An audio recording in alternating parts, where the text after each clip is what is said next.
I'm glad you feel that way. All right, we are live, OTNG, Season 2, Episode 3, Shadow of the Demon Lord. It sounds so ominous. Grim and dark, and a little bit foreboding. May have changed which traditions I went for over the long break, but we're all good. All right. We've got Ethan, Nils, and Peter. And we are, when we last left our heroes, last hope was a hope no more. Nope, I forgot to change the population sign. Constable Cray was slain by a gang of street toughs. The priest of the Sacred Finger had disappeared into the woods, dragging a bloody boot behind him. And there are foul magics at work deep in the woods when you went searching for the alderman's son, Alderman Klemp's son. Yeah, that didn't work out too well. You found his camp and remnants of some black magics and a walking corpse. It was not his son. Who was not his son? Nope. Not unless his son changed. Yeah, had a vagina. An old one, an old leathery and state. The question is, was his son chased out by these things, or did he summon them? Is that why he's been out here? Is he the one digging things up? Right. And there were dark shadows moving in the woods. He fired the camp and fled back to town, where there was a pitiful exodus underway. You bet there was an exodus Rickety wagons, townsfolk and farmers carrying their meager belongings and quitting the place. Last hope was done. Last hope is done. The only safety and salvation now for the people of this town is the nearby city crossings. The city of Crossings, which is 7 or 8 days travel from here by foot. And you've made your journey to that that new place. And along the way, the refugees sort of splintered and went off in different directions. Some thought Crossings weren't well, some made for the mountains. Others thought they would try even further north, hearing that Crossings had come under siege or that a great battle had been fought near its city gates. Oh, and I will remind you all of the little backstory summary that we put together based on our collaboration for the world building when we started. I have posted it to the splash page for the game, so when we sign in, we can see it, and also shared it with you via email. Cool. Excellent.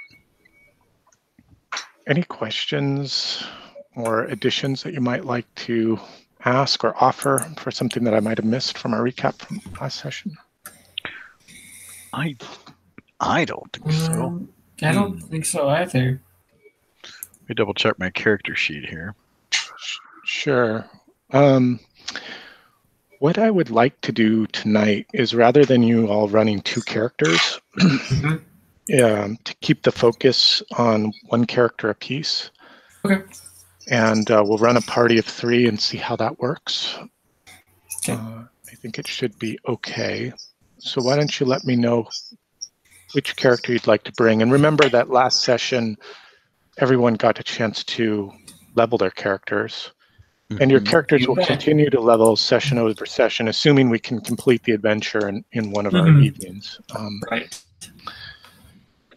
Yeah, I But don't have a problem with you saying, "Oh, actually, we're not leveling up next week. We're going to finish this." I have no sure, problem with Right. sure. And Yeah, I have no issue with that either. it might mean we level between a session or something like that. I don't know, but we'll just make it work. My goal Yeah. is really to complete one adventure a night, and we'll see if we Mhm. can't do that.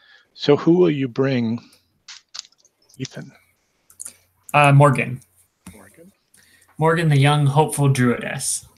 Okay. And Nils? After such a hideous encounter, I'm going to bring Gideon, the righteous and undead hating. Okay. And Nice. Peter? I'm bringing Ichabod. Okay. And Gideon, you are a believer of the new gods. Yes. I love Jack Kirby. What is the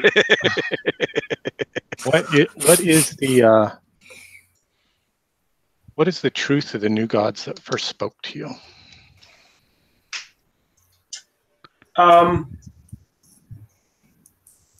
That they were really the Inhumans with different names. Don't reveal their secrets. Humans were the new gods with different names. Oh, that was it. Either way, yeah. Uh-huh. Kind of like because obviously there has been supposition and theories that really the old gods are just the public and acceptable faces of the demonic powers coming through. And so it's like the old gods have been setting the world up to worship the demons have been setting the world up to worship them all along through this old god religion. Okay. Interesting. Okay. And so I will remind you that this is a world full of active religious strife. Religious strife that has broken out into warfare in some instances, and just general distrust of one faith versus another. How do you wear your faith? Openly? Or do you hold it close to your heart?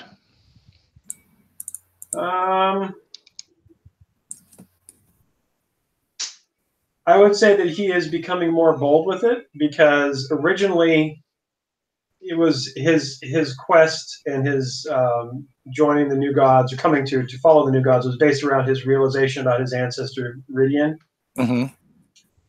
And so it's not too long since that's happened, and so he has had the last week's encounter and now gained new skills to fight. He's becoming more prominent in his display of his beliefs. Okay.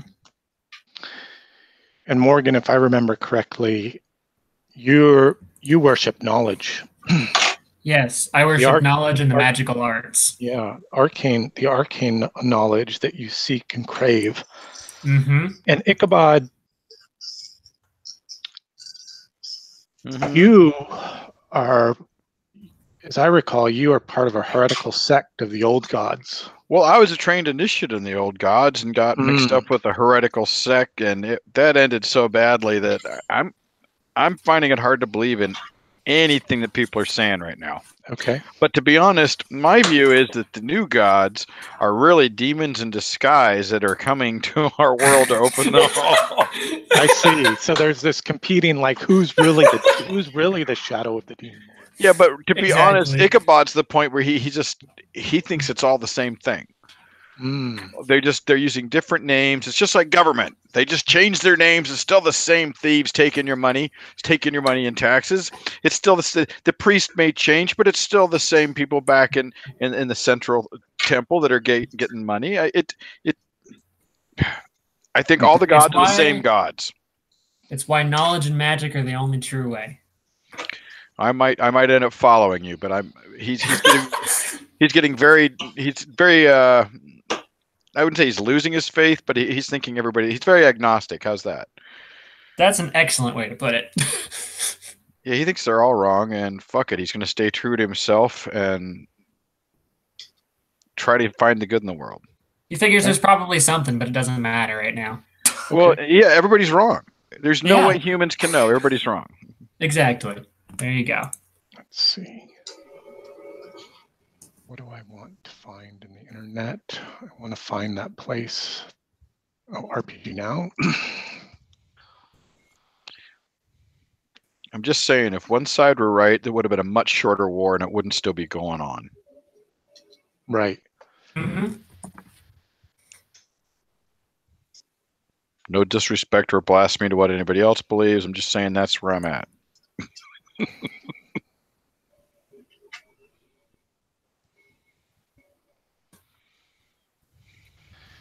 All right, I'm just logging into RPG Now so I can have a copy of the rules on my desktop rather than trying to use my tablet and my desktop, because that doesn't seem to be a very workable solution.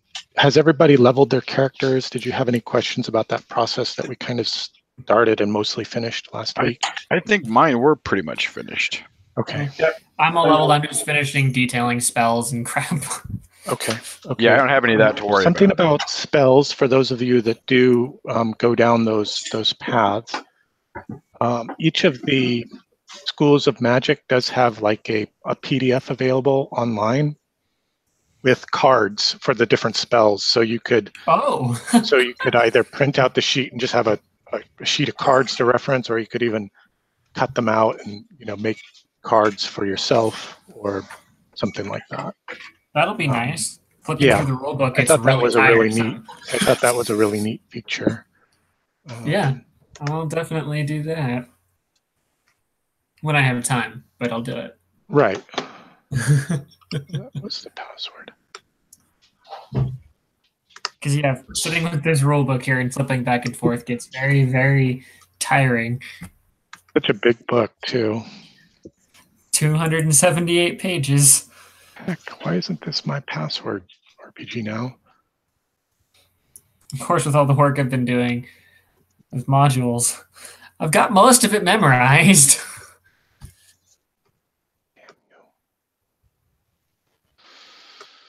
All right. So I have a new handout for you. In fact, I will actually have a new map for you. It's What? just more and more exciting by the second.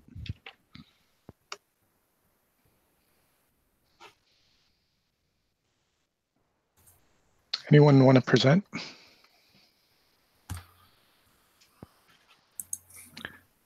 Ooh, Okay. that's a nice map. Very pretty. Wow, I'm happy to do so if you'd like.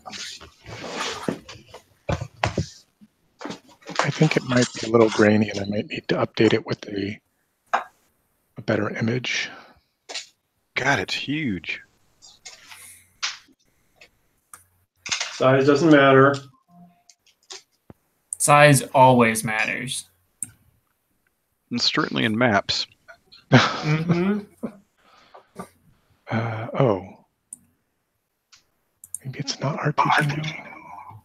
I don't know. Drive-through RPG.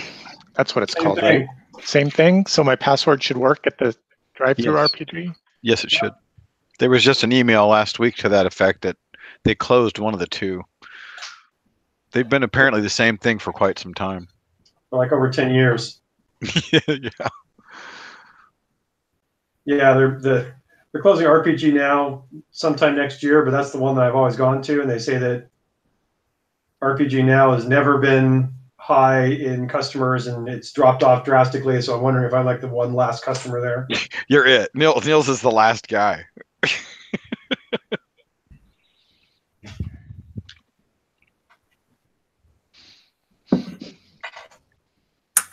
Okay, now I'm worried. I hear noise outside in the living room talking about rearranging furniture and placement of Christmas trees. So Just, I say go to your happy place, Nils. Just pretend it's not happening. Why do you think I called in? Yeah, there you go. This is my happy place. Anybody doing any painting tonight? Yeah, I was just earlier calculating what models I still have to paint to get in Kings of War army ready. Probably just a couple. It's a lot more than I want it to be.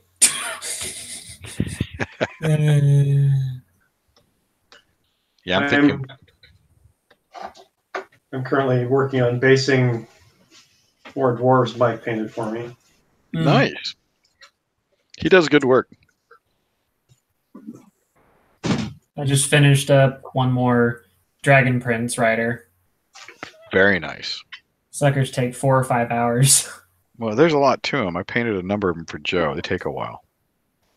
Yep. You know, they've changed the army list, and those aren't in the army list anymore, right? I You just are use such it a as the liar. Stormwind Cavalry. Stormwind Cavalry ran into the +1 defensive bonus.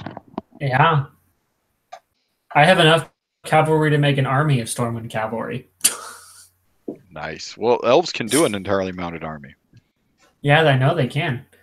And I have enough mounted archers to do it too. Yeah, I have like 100. you wouldn't have any 100 cavalry. You wouldn't have any artillery, but you know it'd be an awfully fun army to run. It would be. The only issue is I have to sit down and paint over 100 cavalry to do it. Yeah, it's true. That's just like painting 200 infantry. Exactly. No, I figured a horse is a little bit easier. I guess it's bigger though. It's bigger, exactly. Yeah, the issue is it's bigger and more base. I'll deal with smaller miniatures that have an intricate detail more than I will big horses that just take forever. Don't come out. This map is huge. No, I'm really worried. Grace just said, if you can avoid it, don't come out. I told you, just breathe deep, go to your happy place, and roll dice with us. So, Aaron, this is the town that we have vacated to, right? Yes, this is Crossings, and this is the city of Crossings. I can see why it's called that. And it's a walled city near a river. It's a big, broad, slow-moving river, and it took you. It was a long and arduous journey, difficult under the best conditions, and the conditions weren't the best. You arrived at the city of Crossings and established yourself in a way as refugees do, you know, perhaps finding an old abandoned hulk of a building, someplace to nestle down and call your own as you just clung on and to kind of a subsistence living, scrounging for food, doing what work your skills might allow you to, scavenging and exploring about the city. There are a few key things that I want to tell you about the city itself. It's protected by a militia of townsfolk, old veteran soldiers that will draw up and take up arms in defense of the city. They're not an active army per se. They're a militia. And there's also a town guard, the Brown Cloaks. And the Brown Cloaks are not many in number, and they do the best that they can to sort of merit out a semblance of justice. They guard the gates, they patrol the area, the lands around the city, and you know, it's just the pay is just enough to get by. There's a small council that sort of looks after trade and the organization of the city itself, taking care of diseases when they might occur, or negotiating with robber barons when they may ride through demanding tithe to whatever faith they might preach. The Crossings is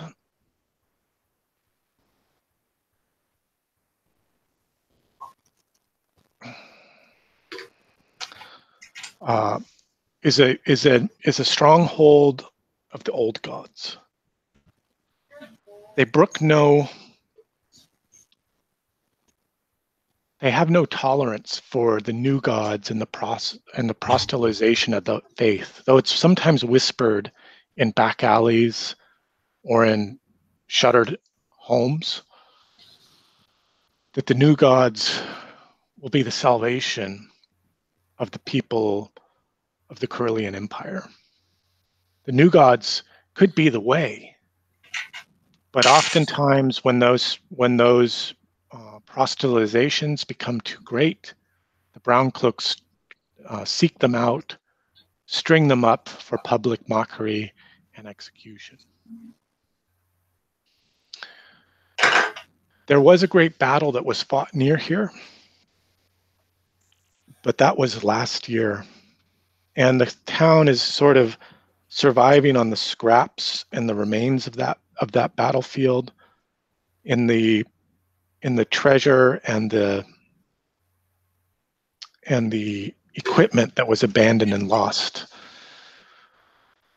It's not uncommon for people to go out and into the fields beyond the river and seek treasure or fortune, in those fallen from those fallen men. And that's in part what kept the crossing safe, was being on the far side of the river where that battle raged.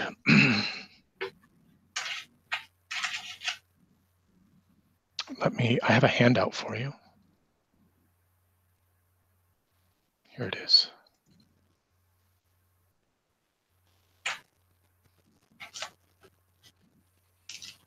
This is an example of what the city life and the city architecture is about. Interesting. It's got some very shapely elements to it, almost fairy. It could just be the lighting. Really Mordheim. Very Mordheim. Yeah, dark fairy. Yeah. I'm thinking Mordheim before the comet. It's definitely got that look. Let's see, does anybody want to present? I'm sorry, I said I would, and then I didn't. So that's all right. Here, let me go in here. It's the green button. I want OTNG. Starting screen share. Okay, we should be good. How is that? Cool. I see you now. Thank you. I'm just updating my map here for you guys because I wasn't happy with the graininess of it. So Gideon, tell me what place you have found for you and your companions here in the city of Crossings. You mean what kind of building, or what shelter, what work, what sustenance you found to eke out for you and your fellows? Let's see. Well, I have an idea. Go ahead. Position number 9 on the map is the guild. Okay. Number 8 up here is Mercy Hall. I assume Mercy Hall, well, I don't know if it's really some place people would go, like a soup kitchen, but I'm thinking the guild is where we might find work. Otherwise, if we're just trying to lay low, the old fishery is at 14, which is... We can always find food at a fishery. Well, I mean, Morgan's gonna be hard pressed to find work being a 12-year-old girl. Right. We need some place that she'll be safe and she can sit and enjoy nature. Pretty much.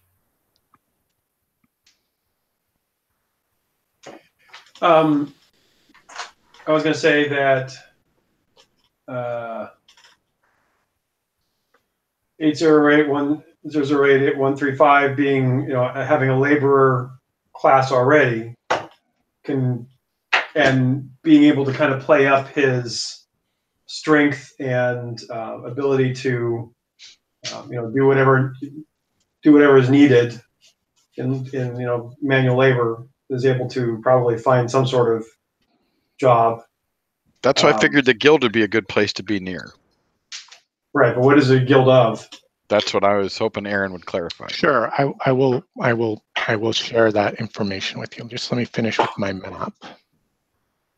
I figured it was just Nightfall. Oh, it's a tiny map. No, that's the commemorative postage stamp. Postage stamp version? So we put on all the postcards. So people know we've been here. Wish you were here.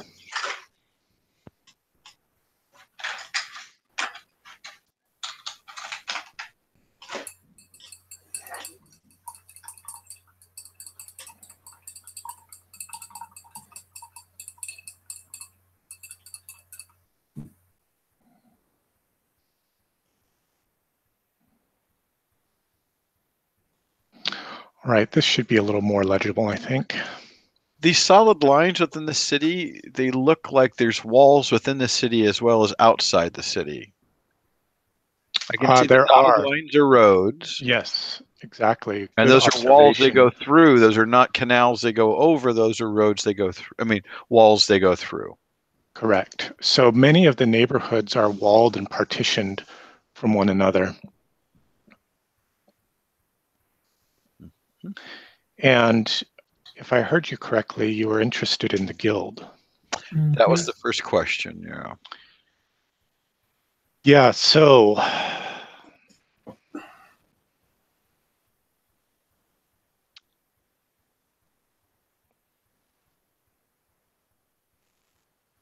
let's see.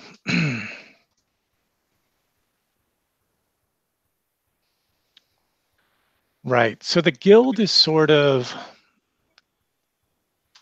governs the commerce within the city itself. And it looks after the orphans and the waifs that are left behind by their parents that are either too weak to survive in what the world has become, or who have just abandoned them and moved on. Just another mouth to be fed. And the guild watches over these children and finds work for them in a way, work that's capable and meaningful to them, but also does service to the city itself. And the guild sort of has an iron thumb on all the commerce that's within the city itself. That's what you know of the guild so far. And I think you also had a question about Mercy Hall.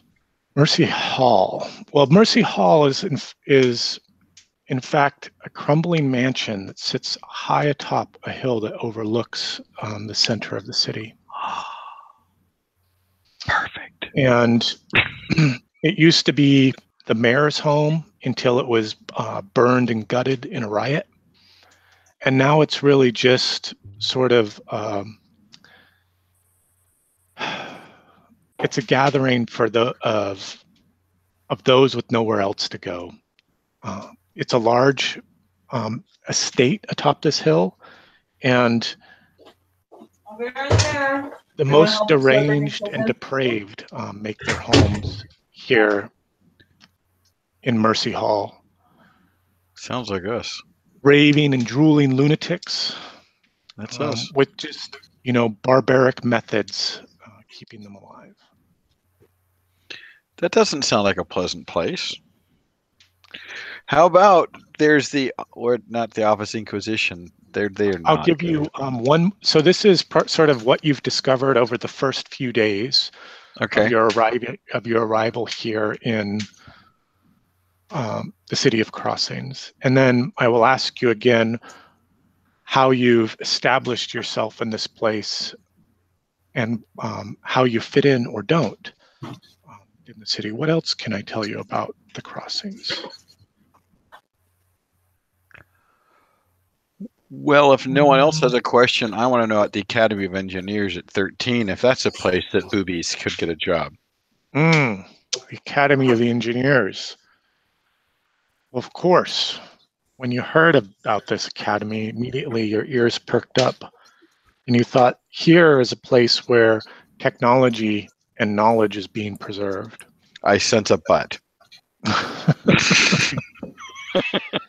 And in fact, this it's this massive and sprawling complex that was built at the heyday of the empire. And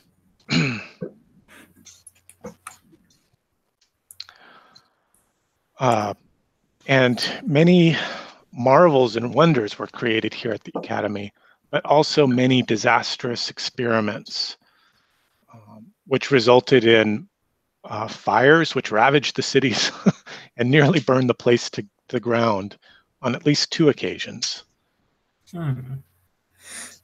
But it was here where the empire's greatest minds pushed the boundaries of technology. And there's still an engineering presence here, but guarded and careful. And you've heard that there's some sort of clockwork program being engaged. What of the Wizard's Peak? The Wizard's Peak.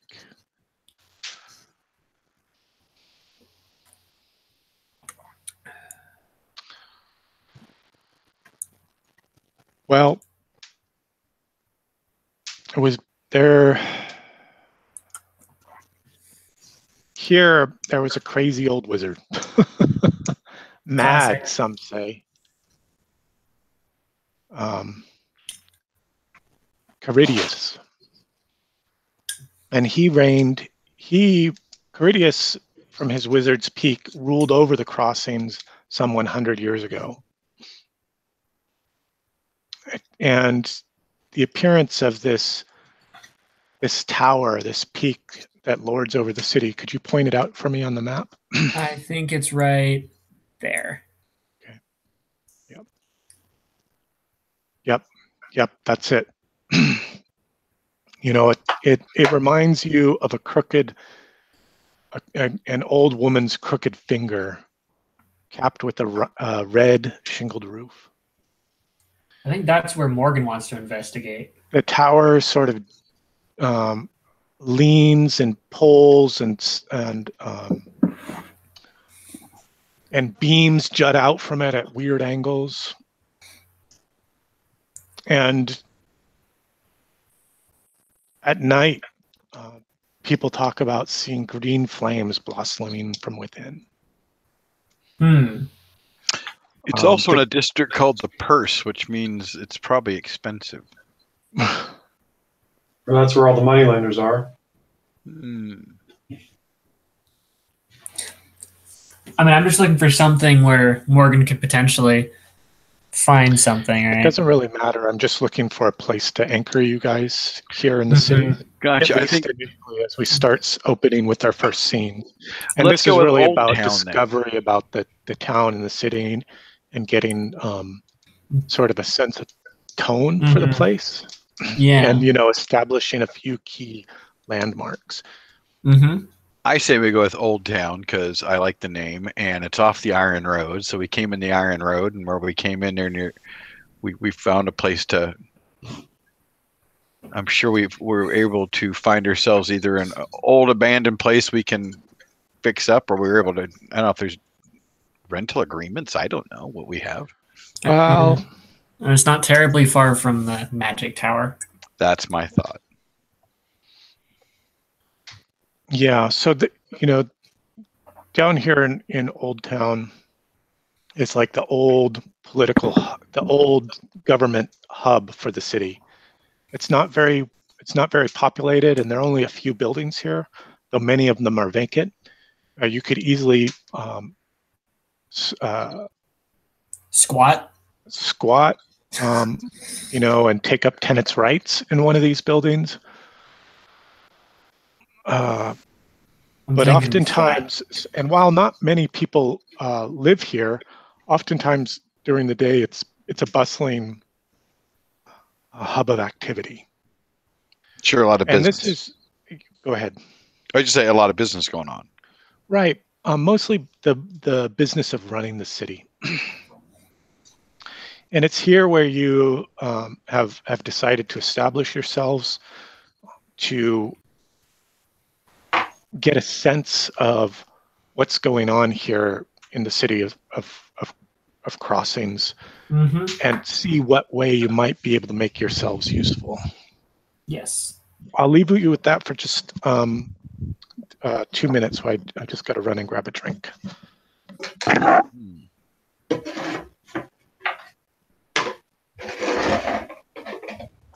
I got a bad feeling about this. You always got a bad feeling about this, Ichabod. And I'm always right.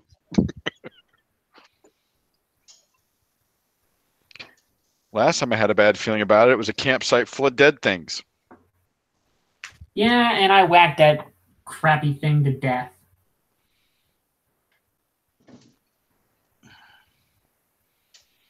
God, I should be hungry and I'm not. I haven't had dinner. Yeah, me neither. I'm just not in the mood. I should eat dinner at some point. It's only 9 o'clock. Oh, that's right. You're in Arizona. I'm like, are you crazy? It's 8. Yep.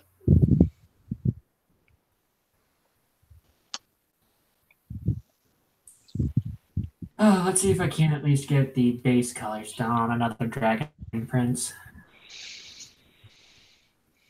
I'm painting seafood crates. Yeah? I'm painting angels.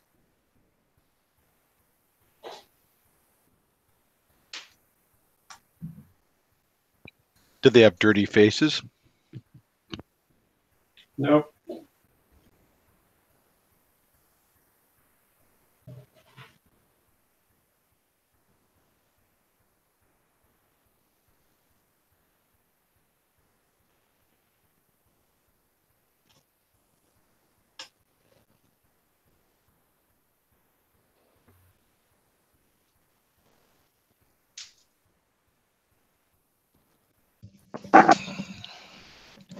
All right, sorry, I'm back with you. No worries. Ichabod. Yes. What? Let's see, what's the right way to frame this?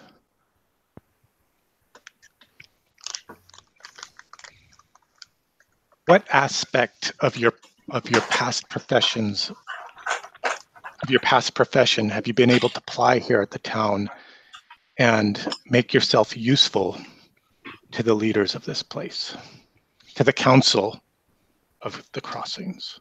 Well, I have relied on the fact I'm a trained initiate of the old faith, and I can read and write, and I'm well versed in the old gods. And while I may have my own questions, that doesn't mean that I'm going to argue with anybody or not be able to put on a show of being a very faithful old god follower. Okay. Right. So, and it's I'm not going with heretical sect knowledge. I'm going with my initiate of the old faith. Okay. And your capacity as a devotee. As a devotee, but also as a literate man. Yes, because that's all in this kind of world. I assume that's a marketable skill. Absolutely, it is a marketable skill here. More than most places, even more so, because men of your experience and training are few and far between. And Crossings is sort of a backwater. They're killing each other off. Yeah. Okay.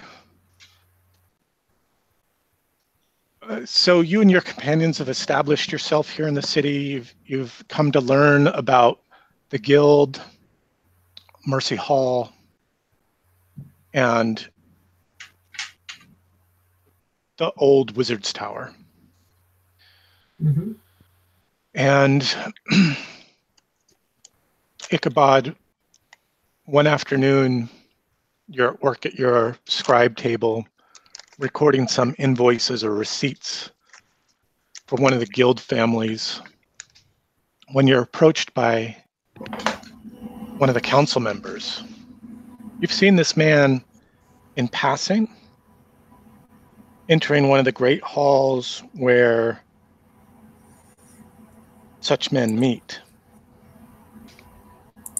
He's Councilman Dreen.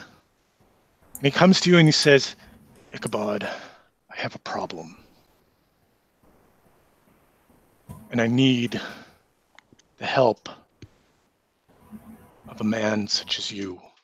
Of course, Master Dreen, what can I do for you? A man who is unknown in this city and can move with some anonymity. Yes, you took the words right out of my mouth. I understand you, my lord. Disposable. Yeah, I understand that too. There's a house named after him at location 18. Is there? Yeah, right here. Yeah, there is. It's this big one right here. There you go.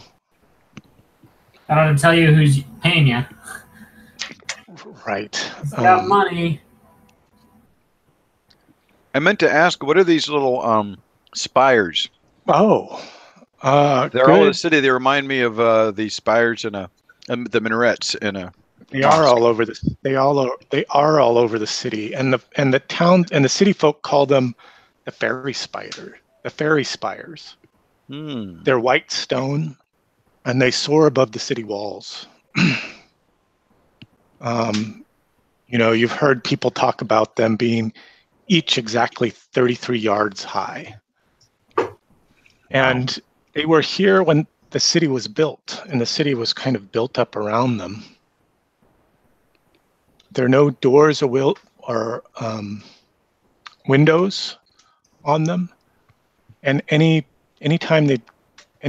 attempt to tear them down for building or you know, to make way for a new statuette, they've been an immovable force. They are 99-foot tall standing stones, and they built a city around them. Mm-hmm. Okay. Good as place as any. Yeah, what the hell? Somebody else built here. Let's do the same thing. Right. It's got to be safe. Oh, man, it looks like a giant gate. Oh, man, this is dangerous. They're obviously of the old gods. That's why I warned you. Well, it's called crossings for a reason, right? Don't you? Oh, good call. Don't get started, Nils. Don't you even get started. Okay. Let's see. Dreen. Yes. My daughter. He hands you a note. And on that note is written a ransom demand. And inside of it, you know, tucked between two flaps that look like have been pierced on the parchment with the dagger is a lock of black hair. And you look at Dreen, and he has jet black hair that's, you know, like swept back, kind of plastered to his skull with sweat and the oil of the unwashed.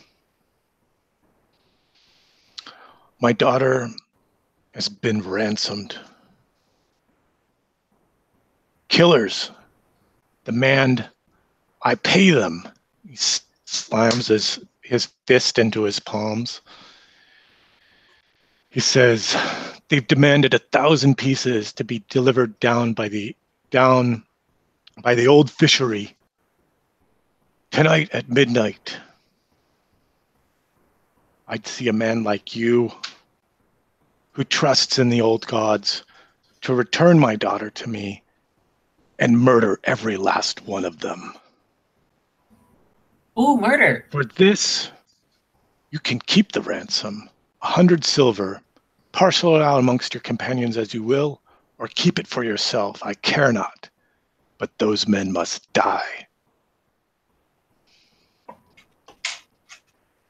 Will you serve me in this, Ichabod? What is your daughter's name, my lord? Candace. Oh, Candace, my lovely girl. And his whole demeanor kind of changes as he sort of pines for his daughter and recants you with tales of, sunny days, bouncing her on his knee. Genuine signs of a father's affection. Genuine. I don't feel like I'm being set up. Well, I might make be. a challenge roll. Make a challenge roll against his fatherliness. I'm sorry, I'm just looking at the character sheet. Against his, make a will challenge. Perception? Make a will challenge roll. Oh, is there perception? Sorry. Yeah, there's a perception next to intellect. Yep, because it's a subderivative. I see it. Sorry, I'm just zooming in on the character sheet that I can't read when I'm zoomed out. That's fine. Would you like me to go with perception or will? Sure. Perception is fine. Will have a +1, but perception seems to make the most sense. Do I have a boon or bane? No, just even. 9. So that's unsuccessful. So I can't tell one way or another. Yeah, you don't know. You wouldn't know that.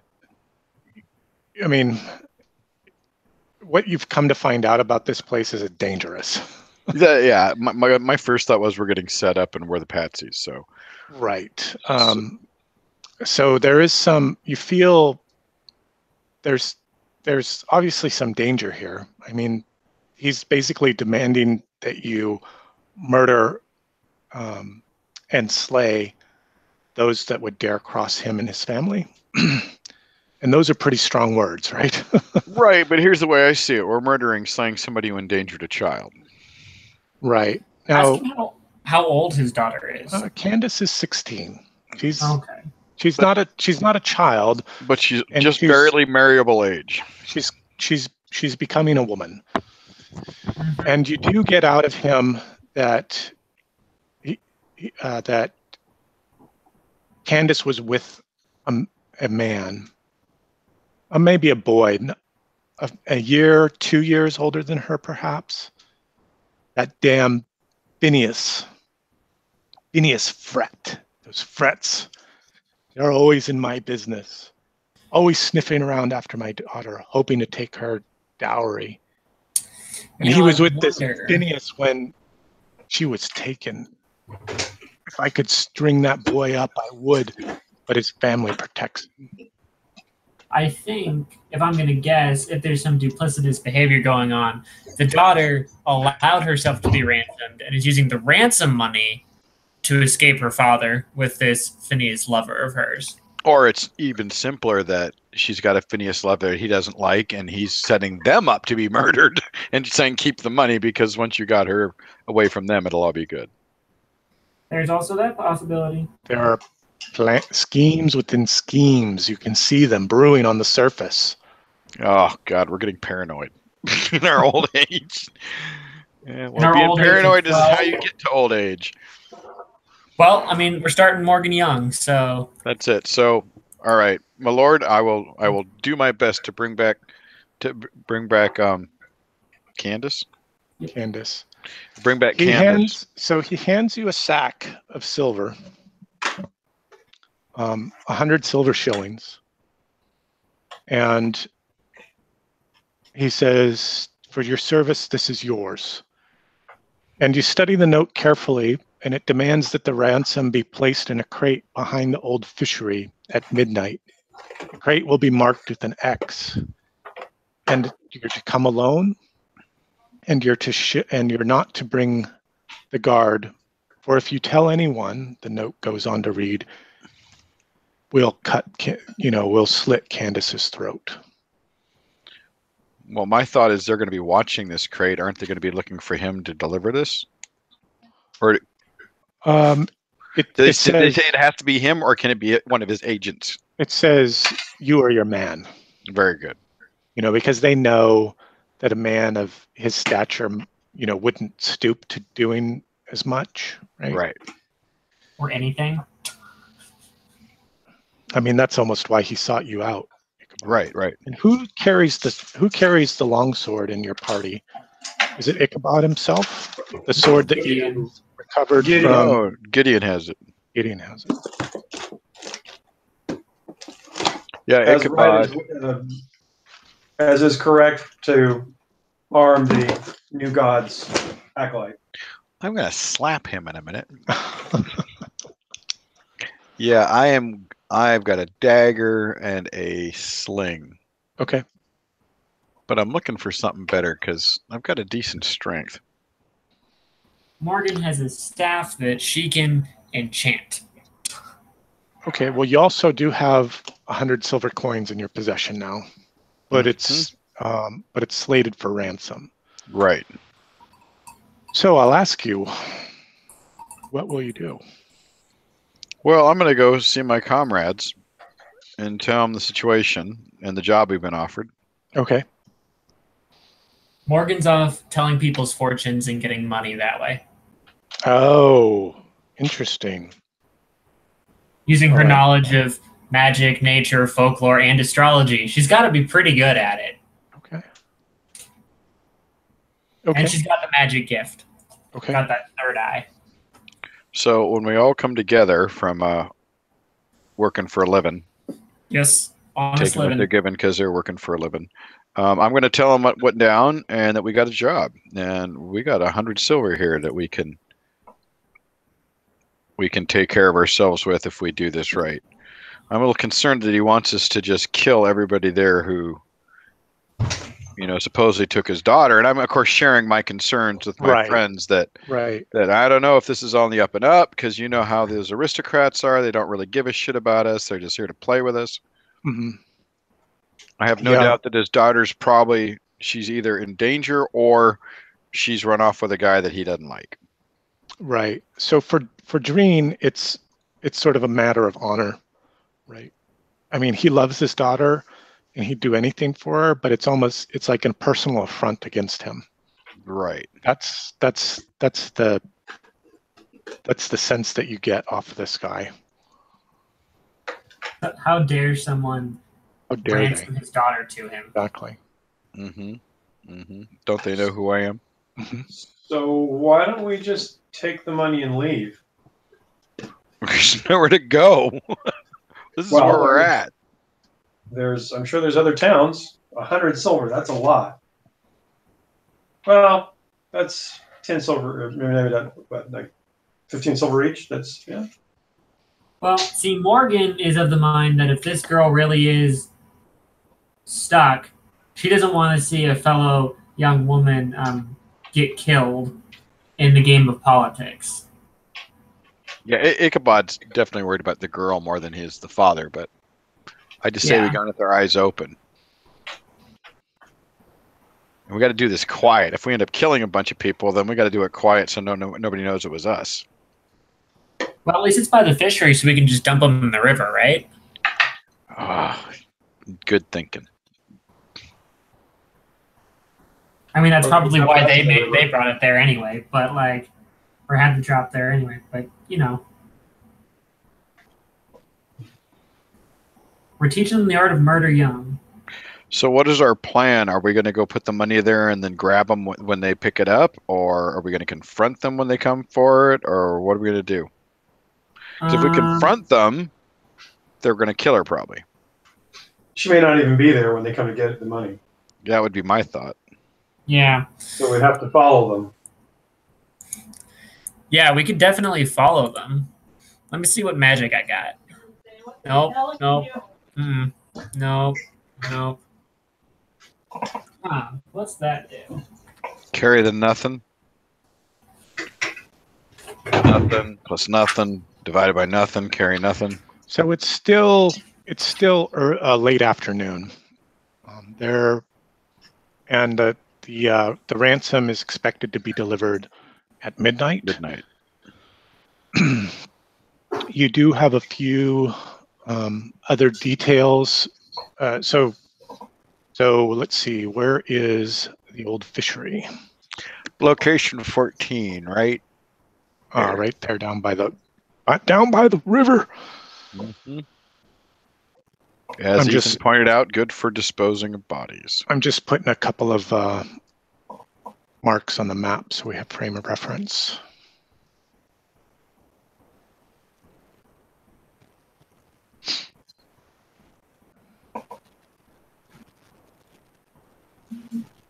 Makes it easy for them to dispose our bodies too. Yeah, that's what I was saying. Was it could be a convenient way of just disposing of bodies, and that's why they picked it.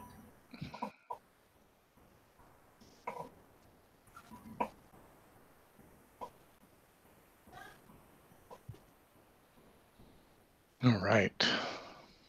So Ethan, can we put something in with the money that we can trace? Do you have magic that would do that? Where's Gib when you need him? Putting stuff in his mouth, probably. I did see Gib today. He's doing all right. Yeah, he sent an email saying life is a little crazy right now or something like that. He said he was missed and we looked forward to him rejoining us. Well, I mean, let's see.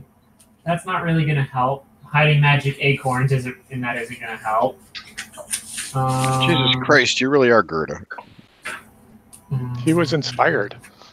I was inspired. I just decided to take it down the more druidy magic path as opposed to healing magic.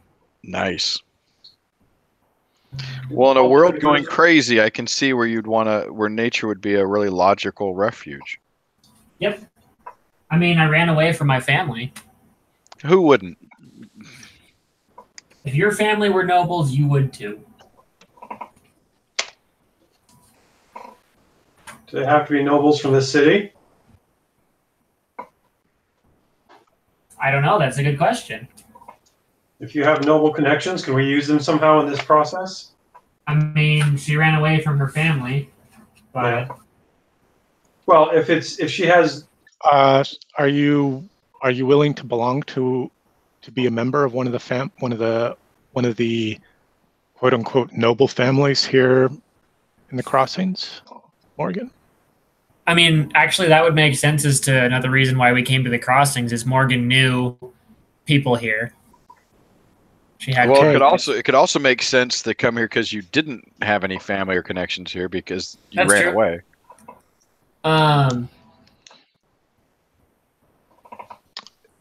So you may, I'll give you a choice.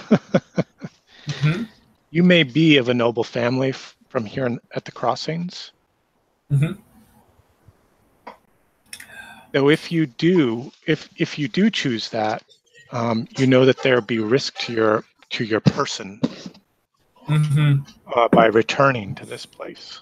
Yeah. So no, I'm not belonging to a noble of this town. All right. I traveled familiar with their culture and their trappings and how how these people think. Right. Right. Yep.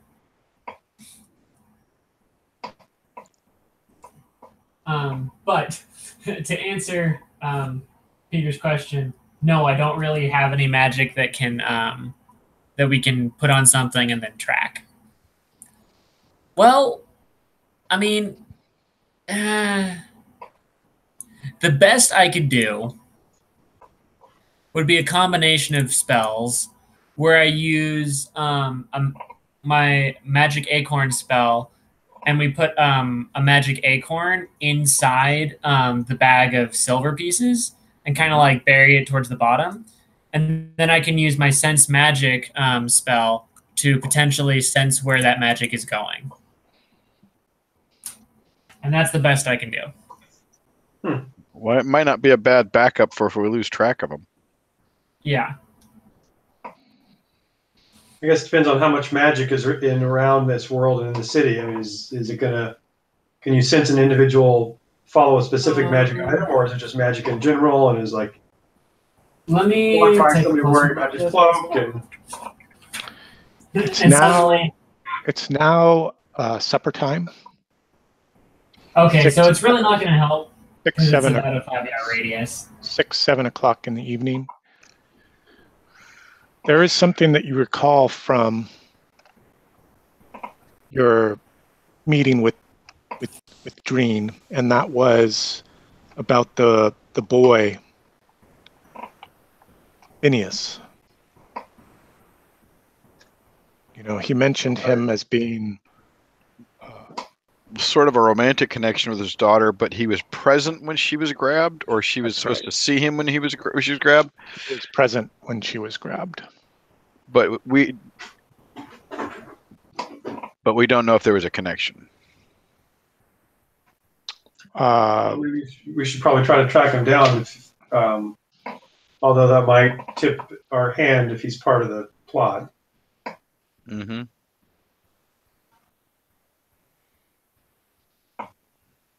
Well, guys, what's the plan? So sense magic isn't going to work. It only works in a 5-yard radius. So I think we're back to mundane means of tracking. Okay. But Gerda, Morgan is all for placing the money and then following them back to wherever their hideout is. Or better yet, leaving 80 to 90 or putting 80 to 90% of the money in the bag. Because odds are whoever picks it up won't have time to count all 100 silver pieces. Yeah, we'll take a cut afterwards. That seems a silly thing to have it all fall apart on. Nils, do you have any ideas for how we're going to do this? I think Well, you could use that money to equip yourselves. True. Mm-hmm. At least some of it. At least get the three of us or the two of you, some more reasonable weapons. So if we get into a fight, we can. The weapons you have now are serviceable. They're you know, they're just as deadly as your sword is. They're just a little more shorter range with a dagger. They're just a little. They're Rustic. just a little rougher. Yeah.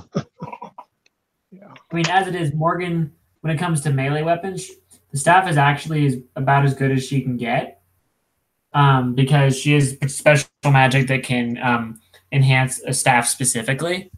So. Okay, great. Yeah. Well, we'll see if that comes into play. Hopefully not. I'm still looking for a plan of action about what you all plan to do. It's about dinner time, and you're, supping around a bowl of thin stew. Mm-hmm. Well, we can try to get there. Two of us get there early. Try to stake the place out to kind of watch comings and goings before the big event. Have one of us make the delivery and leave, so it shows the people that whoever's making the drop is leaving. Mm-hmm. And they can circle and come back. And circle around and come back. Then have the other two follow. I would suggest, just because of fighting kind of things, that maybe Morgan do the drop, because she, she's leaving and circling and trying to. Mm-hmm.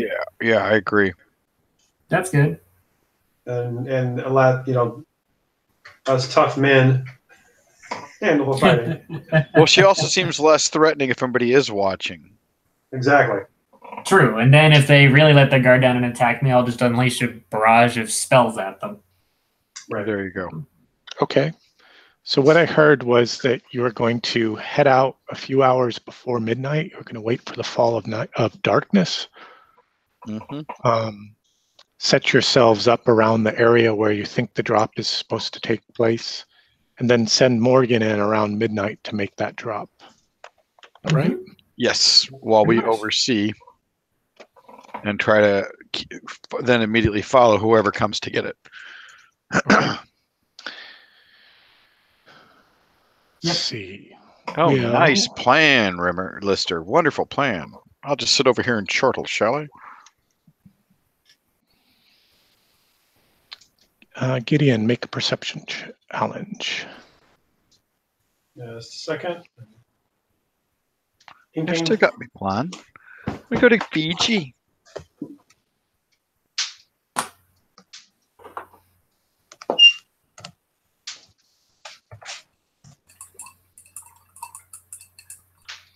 Not gonna make it unless I have any Banes.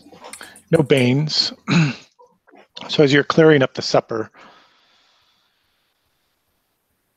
and you're sort of finalizing your plans with your companions, you catch movement out in the hallway just beyond your living space and hear the patter of feet dashing down the hall. What will you do?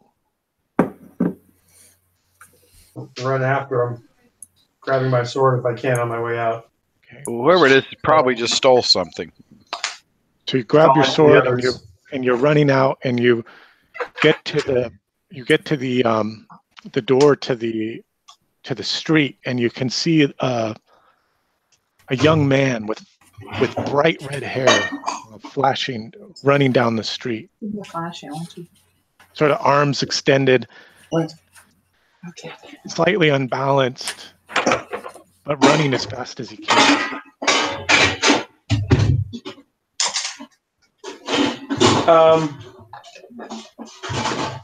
I'm sorry, what did you say about the hair? He had bright red hair? Mm-hmm. Okay. I'm going to... I wonder if this is the boyfriend. I think it is the boyfriend. I'm going to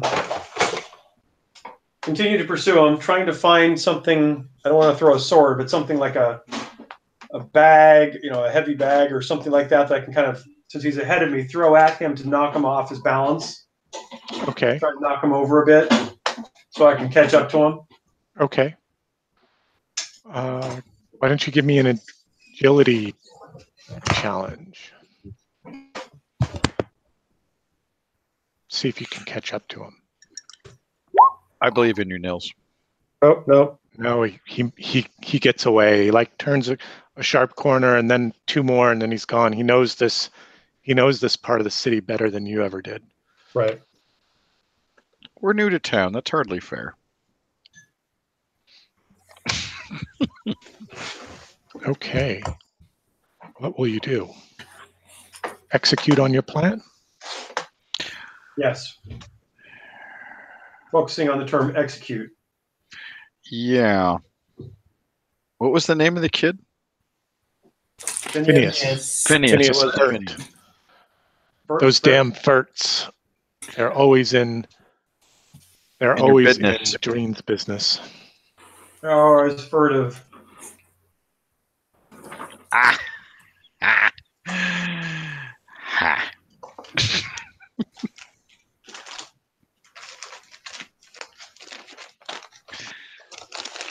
Okay, it's well into the night now. The moon's rising full, lighting the city with that strange, ominous glow and this sparkle motes of what could be fairy dust or just ash in another man's eye. You make your way down towards the waterfront, down by the old fishery, trying to make out this rough drawn map that's been scribbled on the back of the ransom note. And there you do find it. You do find the alley. There's only one way in. In the back of this alley are a pile of crates, and you do find one that's marked with the big, with a black X. Well, that part's true. So you've arrived maybe 9 p.m. now. Okay. And I understood your plan to be to sort of watch over this area and then send Morgan in about the midnight to make the drop, though keeping a careful eye on her. Mm-hmm. Yes. And then keeping a careful eye on the money. I figure we could be hiding in the junk in the alley. Do you want to? Yeah. So my question would be, where will you secret yourselves about this place?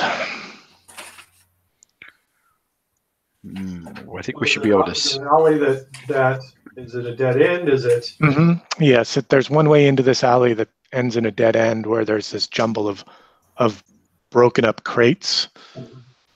A few of them are still serviceable in terms of being containers, and on one of those is the Black X. The Black X. Okay. Does a crate look normal? It's not a mimic. Yeah, it's just a normal wooden crate. Okay, so there's nothing. I'm just concerned that if it's in an alley, that means it's got buildings around it, and the best way to escape is to be on the roof and get, somehow pull the crate up. Yeah, I had the thought too that it was going to go out. So I don't want to be. I want to be in it, near it. So if someone comes in, we can block them trying to get out, and if they come from above, we can jump them. Well, remember, we want to follow them. We don't want to. Oh crap! That's right. Never mind. Don't get too excited. So I'm thinking we should have one person on the ground and one person on the roof. All right. Oh, I'm going to split the party. Okay. Unless the party's already split, which this one is because we have Morgan doing a different job.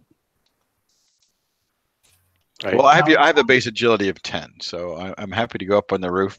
I have a sling as well, so. Yeah, and I'm pretty strong, and so if I'm going to have direct combat, if there's going to be direct combat, I'm probably the best person to engage in that. Okay. It looks like I might be able to make my way along rooftops following too, so.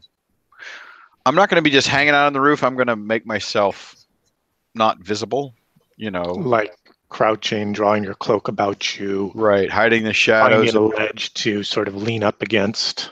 Right, maybe hiding in an old dovecoat right there. I don't know. Mm-hmm. Okay.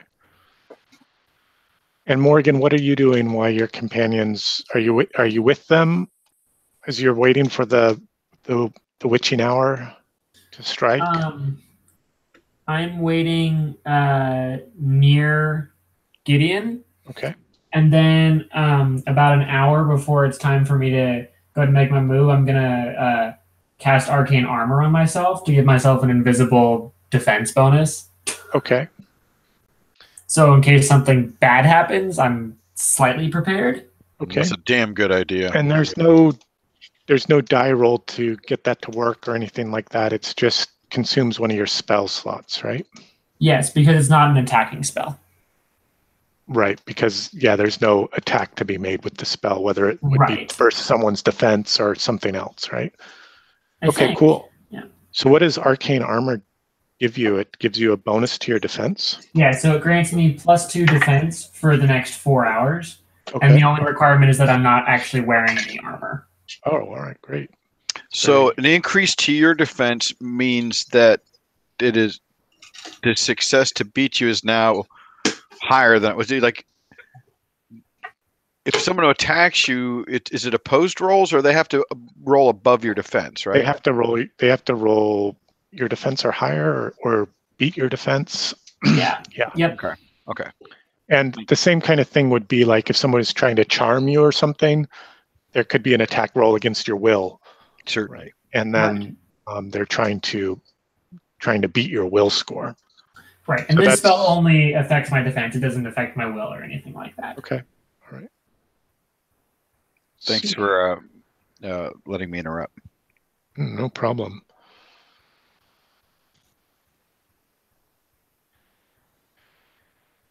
Yeah, so when you make an attack, how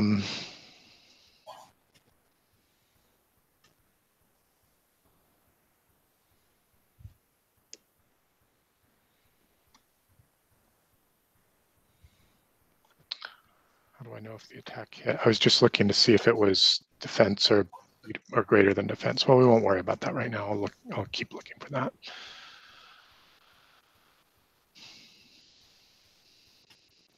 Okay, so the city sort of settles down to an uncomfortable quiet.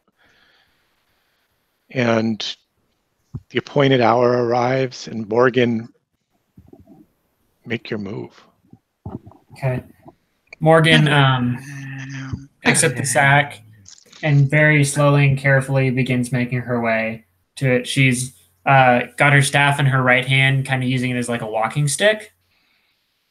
Mm-hmm. And she's kind of like faking a limp, as though Okay. she's like a little slave girl or something to drop the money off. Okay. Urchin. You're a street urchin. 12-year-old street urchin. Not uncommon. Not uncommon. Far more common than a runaway noble. Fair point. Correct. Those are not common. All right. Well, and then where do you return to, Morgan? What do you do after you've deposited the sack of 100 silver shillings? I will return back the direction I came and slowly make my way around to behind back to where Gideon is, I think. Okay, to where his watching position is of the entryway to the alley. Yep. And we should be able to see each other, by the way, from the roof in the alley, or at least the person in the alley knows where I am on the roof, roughly. Okay. Even though he can't see me, and I am going to be trying to keep an eye on them if I can. Okay, great. Yeah, that definitely works.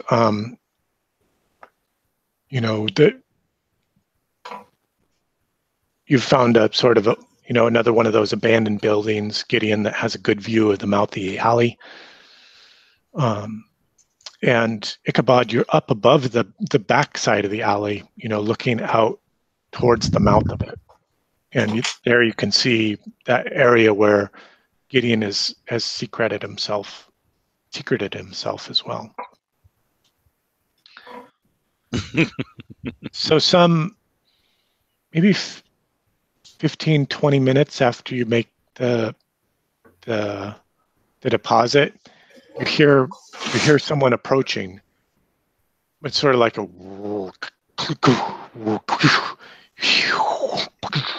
that's a fucking boobies. And into the mouth of the alley, illuminated by the moonlight, is this squat clockwork. I knew it. And it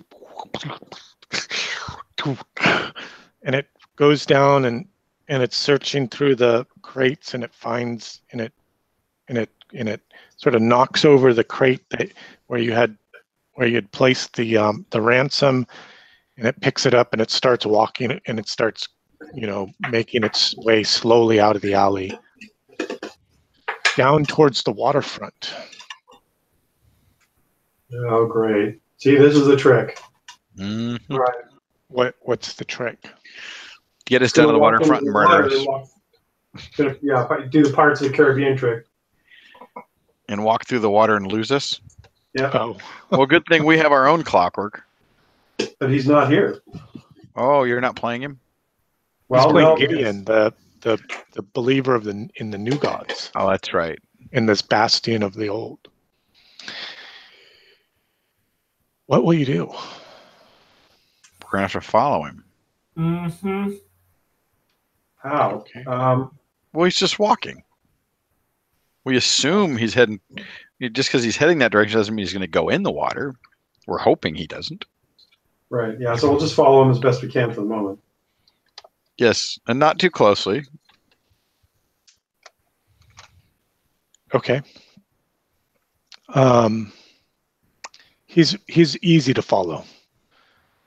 He's slow moving. He sticks out like a sore thumb, and it makes a lot of noise. We're going to try to stay to the shadows and not be obvious that we're following him. Okay.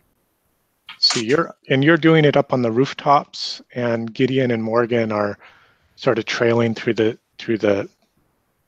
streets. Is that right? Pretty much. Yes. Why don't you each of you make an agility challenge to keep yourselves hidden? Mm-hmm. Mm-hmm.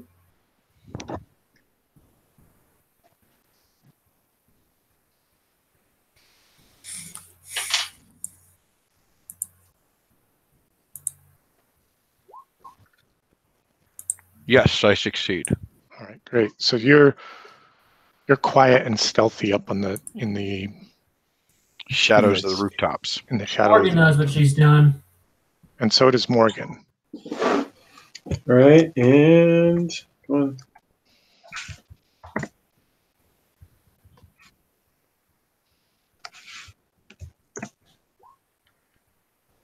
Yep. Okay, great. That'll help. And let's see.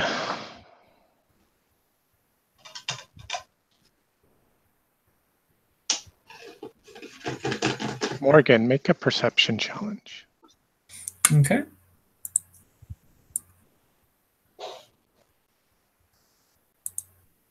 Yeah, I'm wondering if there's somebody else following us, following him. Yes. There is. Mm-hmm. That's what I thought. Catch a flash I'll bet of it's red Phineas. hair. Uh-huh. Little fucker. What will you do? Keep following at a distance, so I'm going to plan to shoot a rock at that kid. So we're gonna keep following, but since Morgan noticed the kid, she's actually gonna let she's kind of gonna hide around one of the corners and let him pass by and start following behind him. Wise. Okay. Make a. Well, sure, you could do that. So let's see. Ichabod is sort of trailing after the clockwork above on the rooftops of the buildings. They're densely packed together. It's easy to sort of leap from one to the next, or even just step across a short gap as you make your way down towards the waterfront. And Gideon's trailing behind in the shadows of the streets, and Morgan has dropped back into the shadows and is waiting for this boy with the red hair. Who, for all we This know, is youth. also trying to figure out what happened to the girl. Right. Sure. Anything's possible. Anything. Let's see.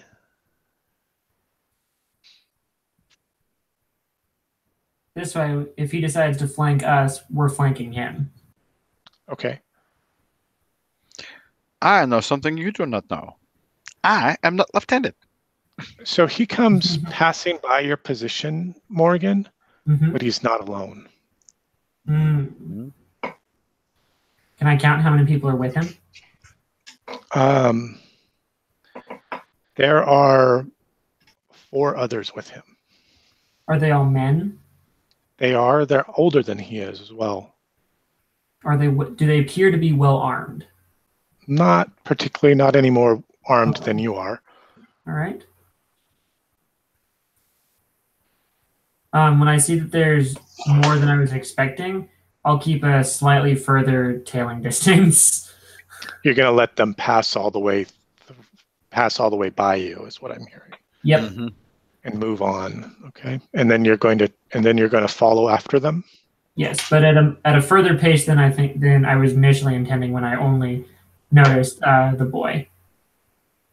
So would you say far or quite far? I would say probably give it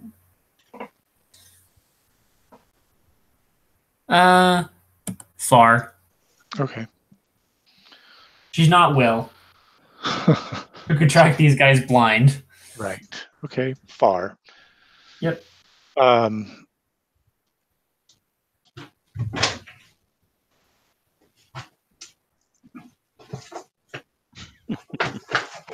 Okay, make an agility challenge to stay hidden. Okay. Any boons or banes? No. Okay. No.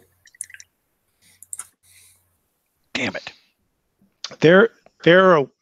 You see that one of them notices you, but Mhm. doesn't really pay you much mind. But he does know you're there. Okay. You are a little kid. Yeah, I'll keep up the. I'll make sure I look very innocent looking. Okay. Okay. Just like I'm just kind of like I'm tagging along like the cute little kid of, oh, I wonder what's going on. I'm gonna follow them to see if they can bring me money Okay. or if there's something interesting to report on. But just try and keep. If you grab you, just say, "Hey, I was, given a penny to go leave this, and I thought maybe you'd pay me too." Mm-hmm. I'm a 12-year-old girl.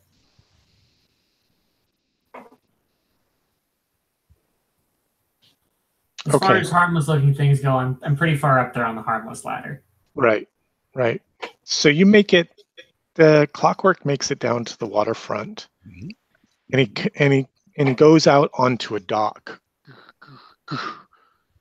and you see two men in shadowed cloaks standing waiting for him, and there's like the flash of a pipe and an exchange of the Items. sack and something else, and the Clockwork like immediately sits down, and it's like hands are like going into its torso and it's doing something and you can't quite figure it out, and then it just goes still. Oh, it's a And it's this clockwork little- drug addict. It's this little humming and like a burst of steam from behind one of its ears. And the two men get into a rowboat and they start rowing out into the river. Mm. What will you do? Well, Are there any other boats around? There are many boats here at the water down at the water's edge. Okay. Well, I'll see if I can find one I can get into and follow him, since at this point, Ichabod can't do anything since he's on top of a building. you can climb. I'm going to climb down and join you. Okay. Where's Morgan? She was just behind you, Gideon. I saw her drop back. I think she's watching the redhead. Because I have no. I assume, Aaron, I did not see the other guys. I did. You mentioned we saw the redhead, but I'm assuming I didn't see the other guys. No, you didn't see the other guys. You did see the flash of red hair, but not the other fellows that were with her, coming with him. Yeah.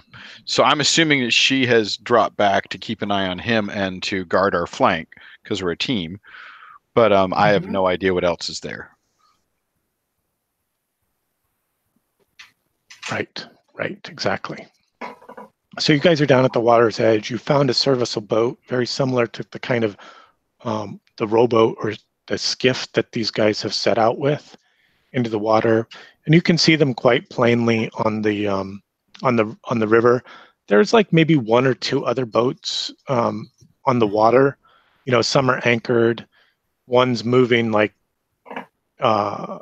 rowing back towards the water's edge there, down by the docks. So it's not uncommon that there, even at this hour, that there would be some commerce or movement on the water. Okay. Do we still have the rowboat in sight? He said we have a clear view of them. Yeah, you do. You can see it. The rowboat is sort of moving on here. I'll mark out on the map just for a frame of reference. They're actually crossing the river. Mm-hmm. Shit, this is getting harder and harder by the minute.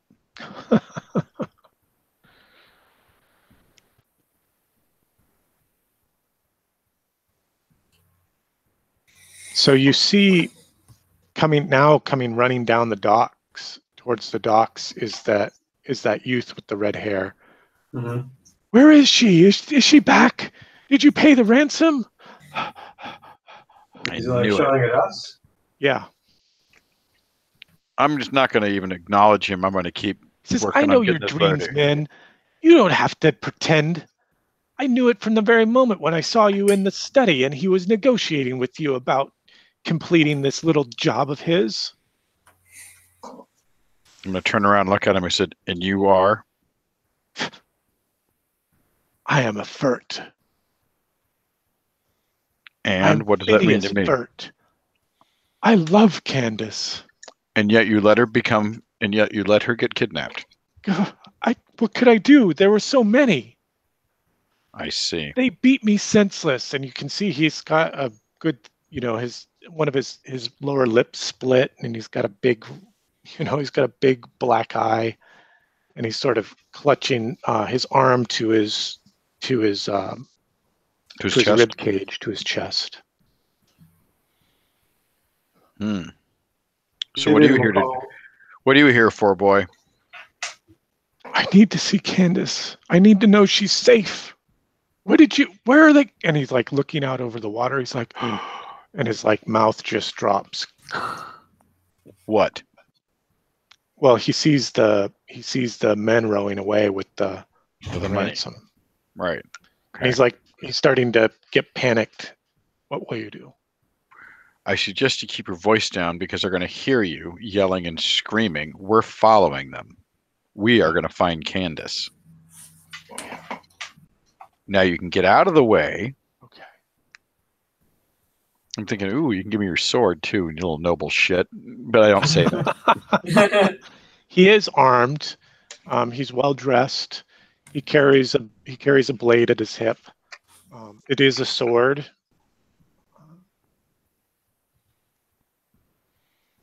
So he's from one of the rich families. He is one of the you suspect that he's one of the other nobles, part of one of the other noble families. Mm-hmm. You haven't had anything to do with the Furts, primarily because you've been in Dreen's service. Mm-hmm. What's their reputation in the town?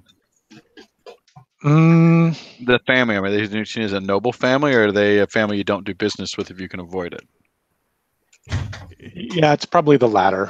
Mm-hmm. You haven't heard good things about them, other than that they have a lot of influence and sway over the council, though they don't participate in the council directly. Right, behind the scenes kind of stuff. Mm-hmm.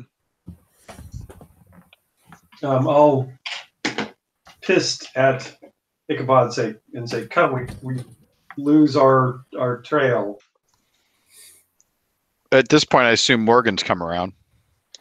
She hasn't. So Morgan, you've come down towards the water edge, and you've seen these four fellows sort of hang back as Phineas runs forward.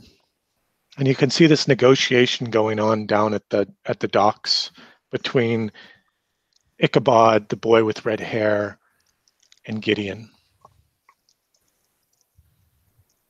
What will you do, Morgan? You can also see me looking around. Mm-hmm. I will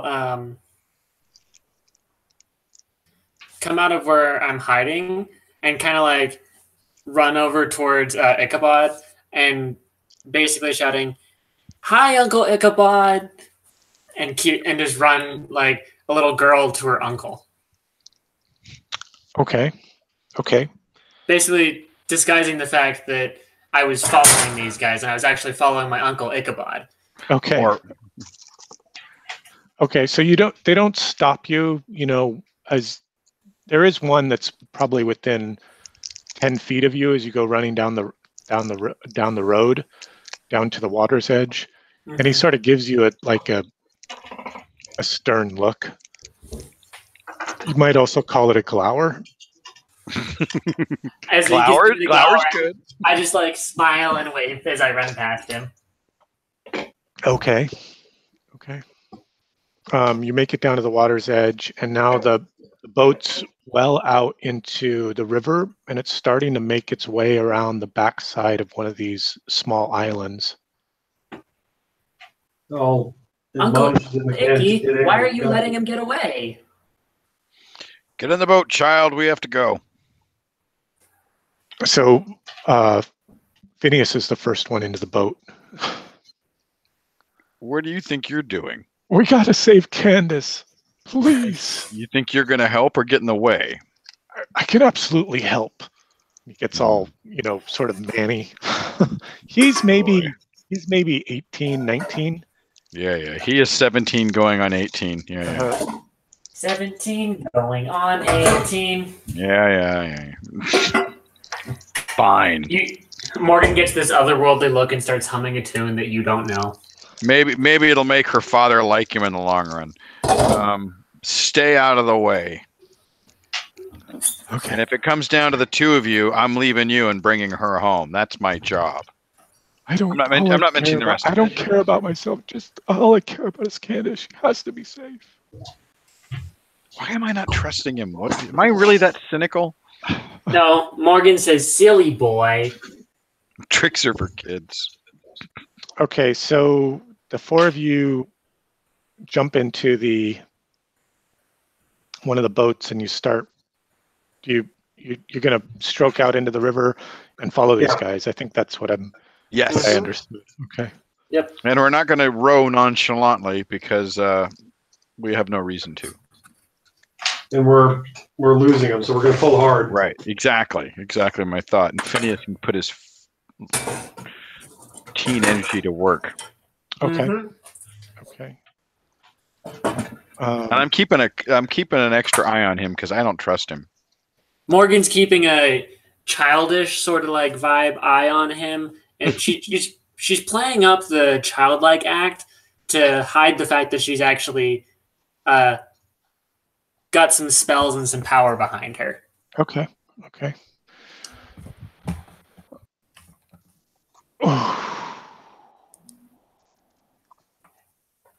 Using her youth to her advantage. Who's rowing? If the two men row, you can make good time, and in fact, you might even be able to close the distance significantly. But it would be clear that you're pursuing these fellows. If one of you rows, it would be a little more casual, and you might be less detected, though it would be harder to. You're going to lose sight of them because they're going to break around the northwest there around that island, and you're not sure what's back there. I still think someone's going to be watching them approach, so I think we need to not come in full speed. Okay, so one will row? One will row, and the other will keep an eye and see what else is keeping an eye on us. Okay. Who watches the rowman? That's right. Who watches the rower? Okay, so you make it out to about here.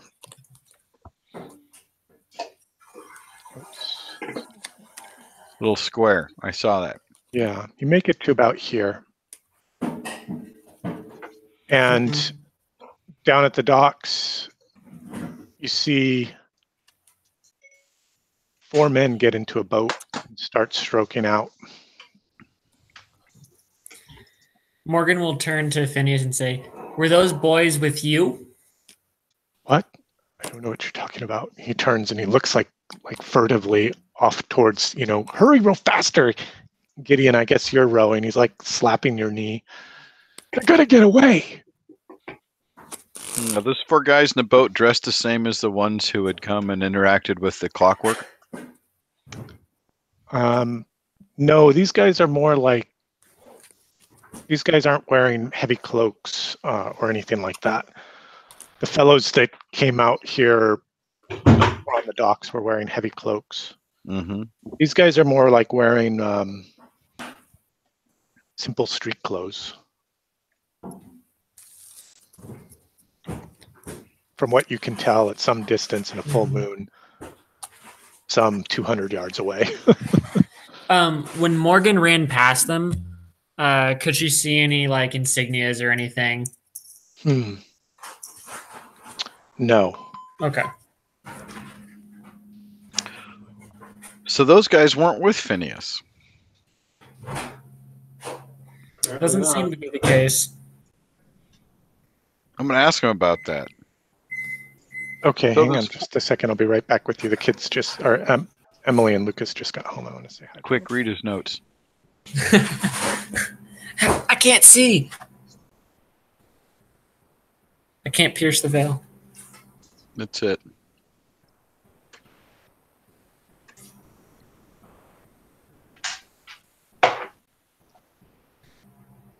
Well, I should probably read up on the spells that I have and figure out which ones are offensive and which ones will hurt people. It's a good idea. Let's start with that. It's good knowledge to have. Oh, I have the equivalent of magic missile. That's fun. Love that one. Yep. I basically realized she needed some sort of attacking and defensive spells. Good point. But she's still focused around that druidic celestial nature, so. Well, I think we all learned that druids can be quite offensive if need be. They can. That darn language, man. That's it. Harsh language, so powerful. That's it. Not a lot of vowels, lots of consonants. Mm-hmm. Yep. All right, so I can blast people with basically sun rays and burn their eyes. I can light up something if we need light.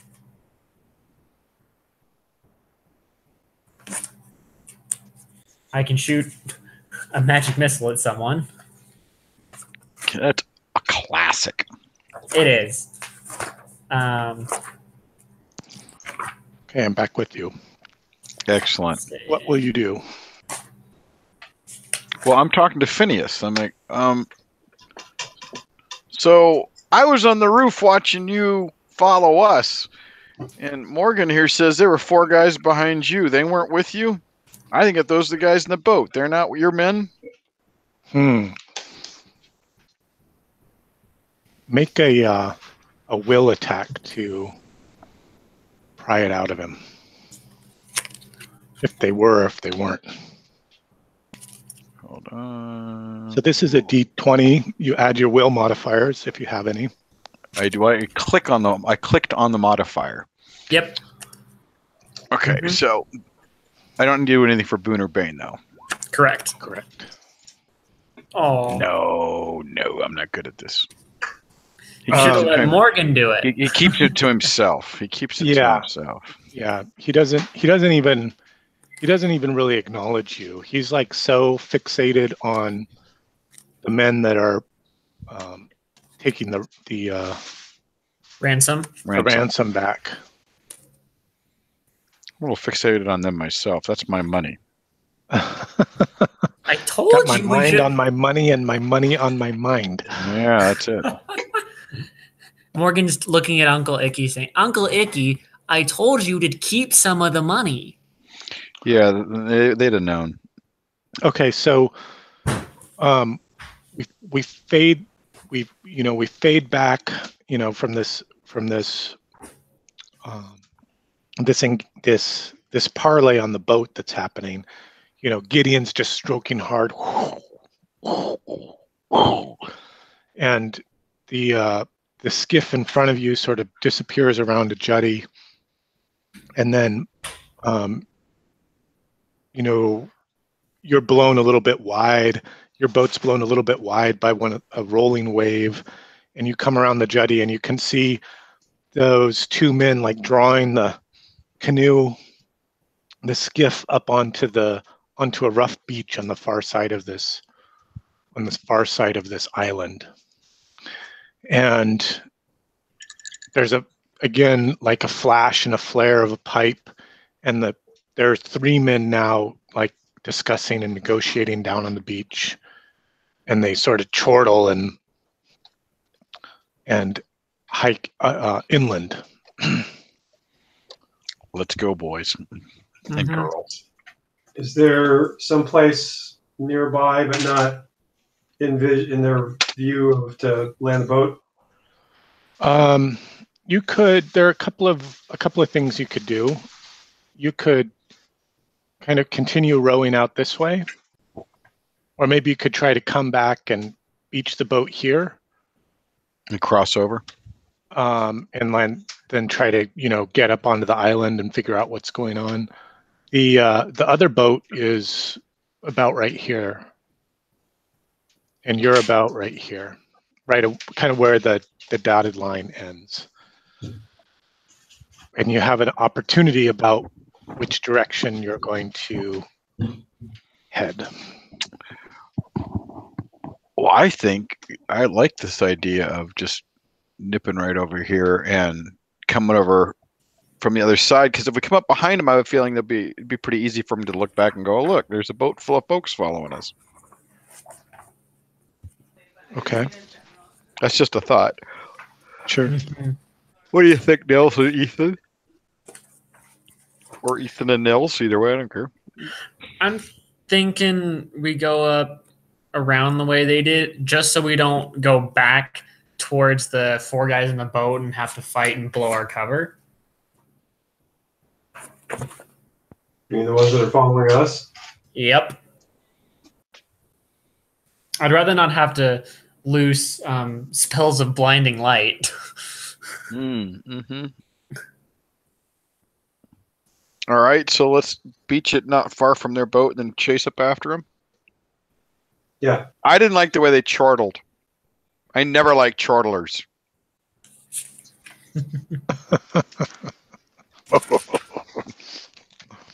And just like that.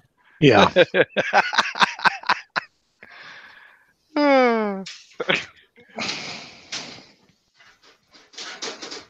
Okay. So you're stroking in to beach the boat. There's like some small surf that's breaking here. Who's gonna jump out to draw up the vessel? You know that's what needs to be done. I'll do it. I'm rowing, so what do He's you need? rowing, and Morgan's too small. I'll do it. Okay. I say Morgan's too tiny. Are we So you currently- get right. So you're like at the prow of the boat, getting ready to jump and trying to gauge where the right depth is, so you don't get too soaked, and where the oars will like scrape the rocks. It's sort of a rocky beach, and you see 2 figures coming down towards where you have the boats drawn up, and they're like, "Piss off! Nobody else needs to be over here." Perfect. I'm going to continue, going to beach the boat, and then I'm going to shoot a sling at one of these fuckers, I guess. Okay. I got a job to do. Sure. This is a dirty world. He said he was rude. All right. Hang on just a second.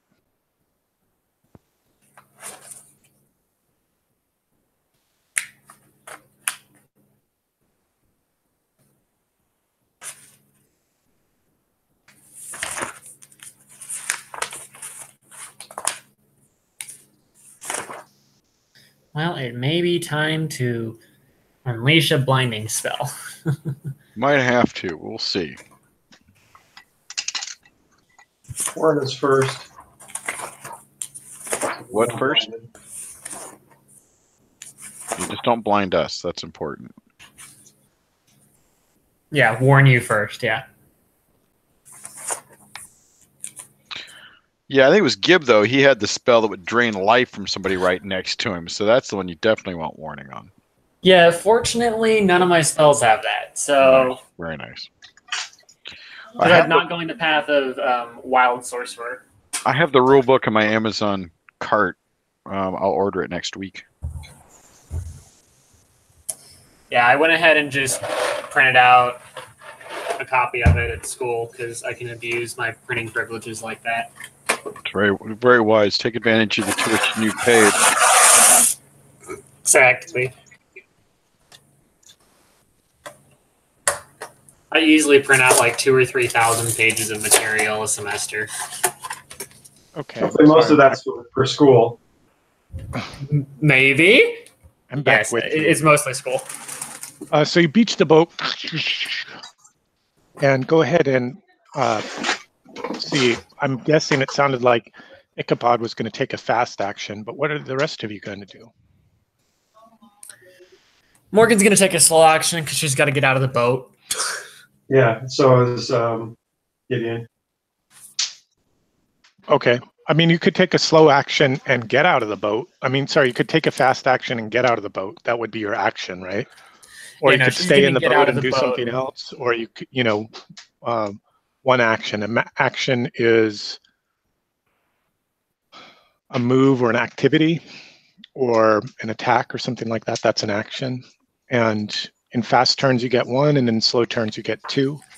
But until you get higher levels, you can only ever really make one attack per round. It's logical. Okay. Taking that into account, about how far are these guys away from us? They're like medium from you. Call it 20 yards. Okay. Well, in that case, I will take a fast action because they're in range of my spells. Okay. All right. Gideon? I will slow. Okay. And they are slowing. They are going slow also. Right. Okay. What will you fast turn folks do? Oh, so sorry. Got lost. Clunk. All right. I rolled agility because it's a ranged attack. Right. Exactly. That's what you want to do. And you could do, if you were looking at your character sheet, you could fill in the stat line for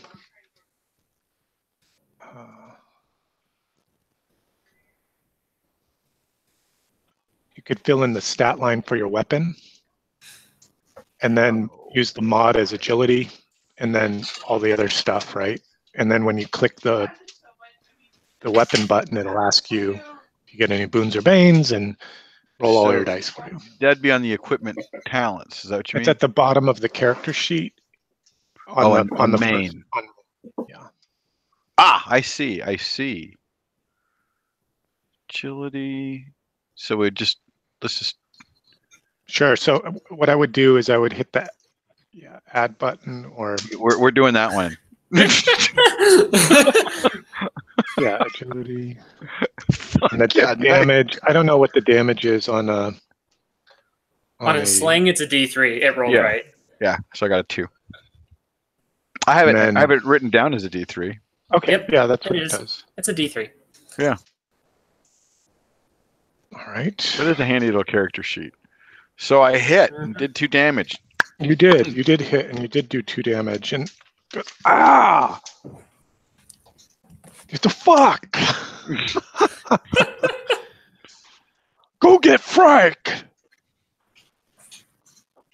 What are you doing, Morgan?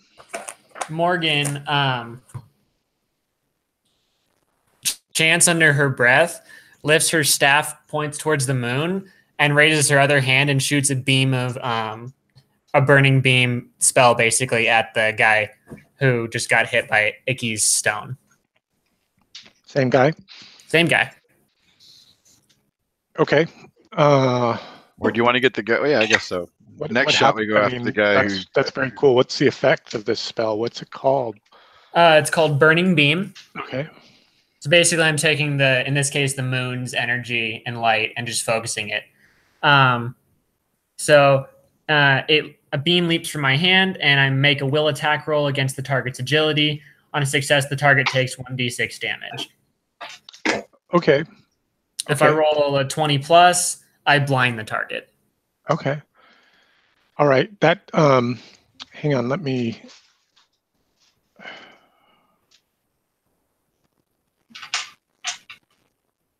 just need to find my stat block here. Mm-hmm. No worries. Oh, goodness. Unless you're going to do something bad to us, then we're not going to have anything to do with that. All right.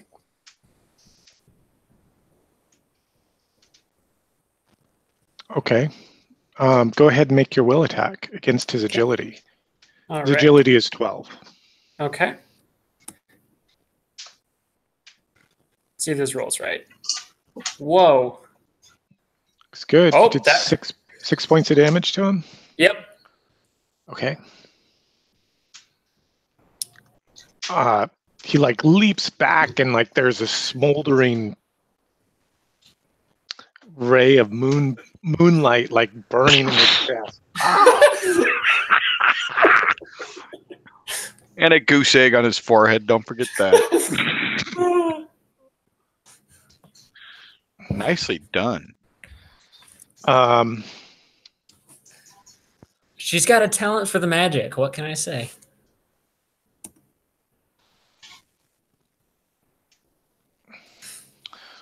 All right.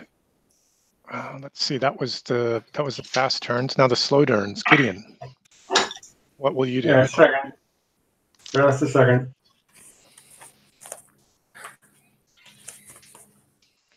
Sorry, I got paint someplace it's not supposed to go. I'm gonna quickly get it off before it dries. Okay.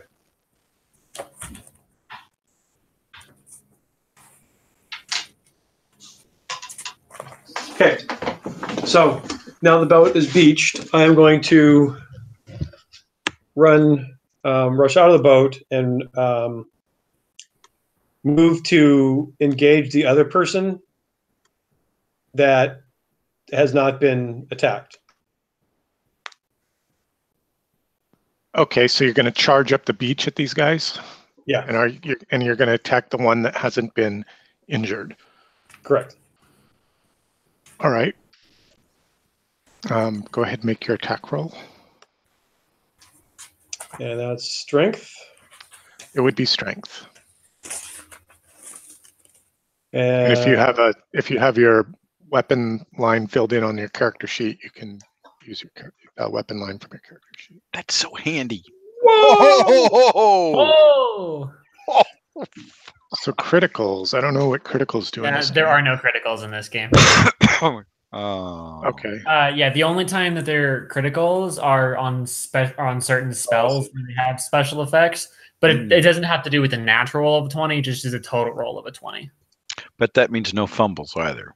Correct, there are no fumbles. That's a fair balance. Right. okay. Well, I was rolling that for damage just to see if it worked, but did 8 points of damage. Okay. Oh, you cut him. I mean, it's like a vicious stroke, but he goes down on one knee, and he pulls this like wicked looking a long knife. It's not even a short sword. It's just this long, slender, curved blade. Mm-hmm. Cutlass. I'm worried that after 8 points of damage each, they're not down. Well, remember, we're level 1. And they're apparently not. Well, wait, don't forget, you lose. The damage caused is not permanent damage until a certain point, and then you start losing more as you go, and that's what's going to start happening. right, and remember, as heroes and characters, we've got like 10, 11 health, so these guys probably have about the same. So they're each probably about 1 hit from dead, or from like starting to go down. Right, and Aaron's sitting there laughing his ass off because they got like 30 points each. Yeah, because they're all 4th level. Exactly. And we fell for the around here. Yeah. We fell for the classic "you didn't plan ahead" blunder. Pretty much.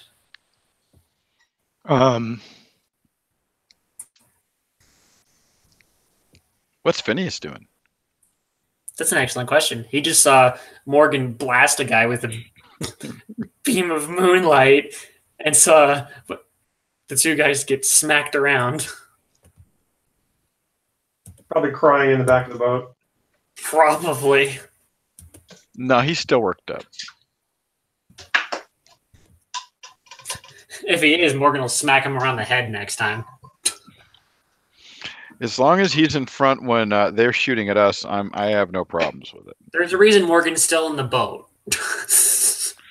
Well, yeah, she's a 12-year-old girl. Yep.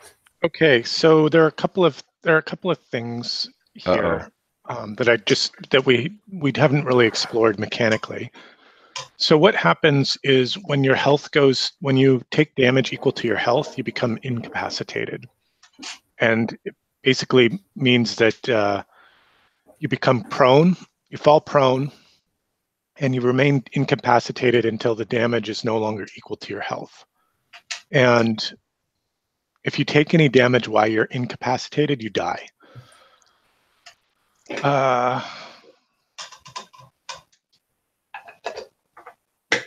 Make a note. But don't take damage while incapacitated. That's for NPCs.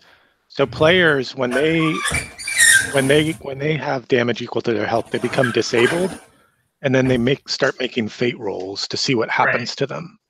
There's like 7 steps before you die. And so what a fate roll is at the end of the round when you're disabled, you roll a d6. And on a 1, you start dying, and on a 6, you get up with 1 point of damage and are impaired for a minute. And any other number has no effect. And after 3 rounds, if you're still disabled, you become unconscious. So there's this tension about, when you become disabled, about dying immediately or being able to recover, through your own sheer force of will. And then, because you're heroes. But after 3 rounds of this, you'll definitely become unconscious. So, where your friends would have to recover you off the battlefield. Mm-hmm. In your reading of that, does it say anything about being frightened? Yeah. So this rule set uses a lot of different conditions. Incapacitated, disabled, defenseless, unconscious, dying. Those are all like conditions. So frightened. And not good ones.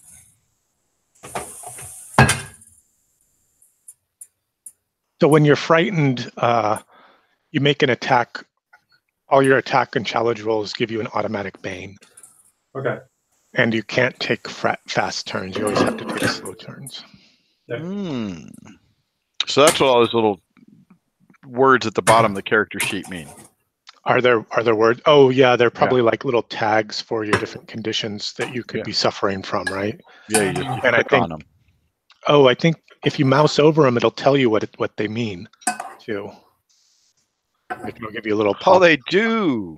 Wow. That's bloody convenient.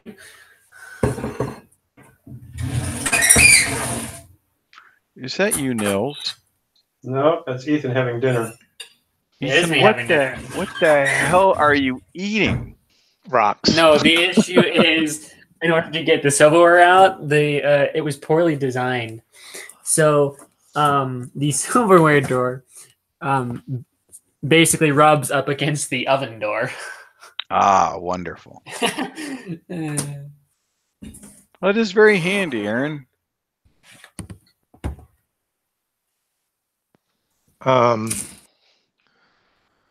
But so these are afflictions, not necessarily conditions, right? So they are different. They are different things. I think that's maybe one of the more complicated things about this rule set is all the different conditions and that the characters can acquire. Yeah, right. acquire. It's definitely one of, if not the most complicated part of the system. So you sort of get the good with the bad, I guess. Pretty much. Simple rules, got to have lots of extra effects to make the simple rules work, I guess. But at least the character sheet alleviates some of that pain. Right. So that's Sorry, I'm just taking a couple of notes. So Nils, you ran up and you Stab the guy for 8 points. yeah, you did grievous bodily harm to this guy. Mm-hmm.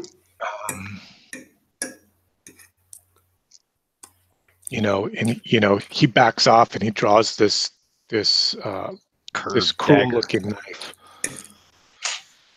You asked what Phineas was doing. He's standing in the back of the boat now. That's like beached on this rocky stone beach, and he's like waving his hand over his arm. Okay, it's a new round. Waving his hand over his arm. He's like gesturing to the other calling boat. someone in. That might be the best way to describe it. That's okay. That's what I thought was going on. Did I mention I don't trust anybody in this? It's probably for the best. I mean, if it's not in our party, I don't trust you. I mean, there's a reason Morgan's been playing the innocent niece to Uncle Icky this entire time, right? Itchy.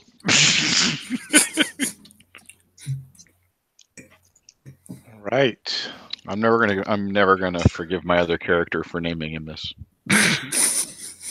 Which will you take fast or slow turns? At this point, I'm gonna take slow. Okay. From the other than being obviously seriously injured, the other two guys, the two guys we're facing, are still up and functioning. Yeah, I mean, one of them's got like a has been hit with the sling stone. The other has been stabbed or hit with the sling stone and burned by the moonlight. Another's been stabbed. Right. And they've both drawn weapons, and they're both taking fast turns. And I will take a fast turn. And Morgan will also still take a fast turn.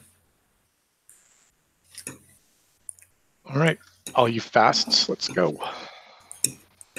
I'll wait here. Morgan's gonna chuck a sling stone at the guy she blasted with moonlight. No, I will attack the guy that I just engaged.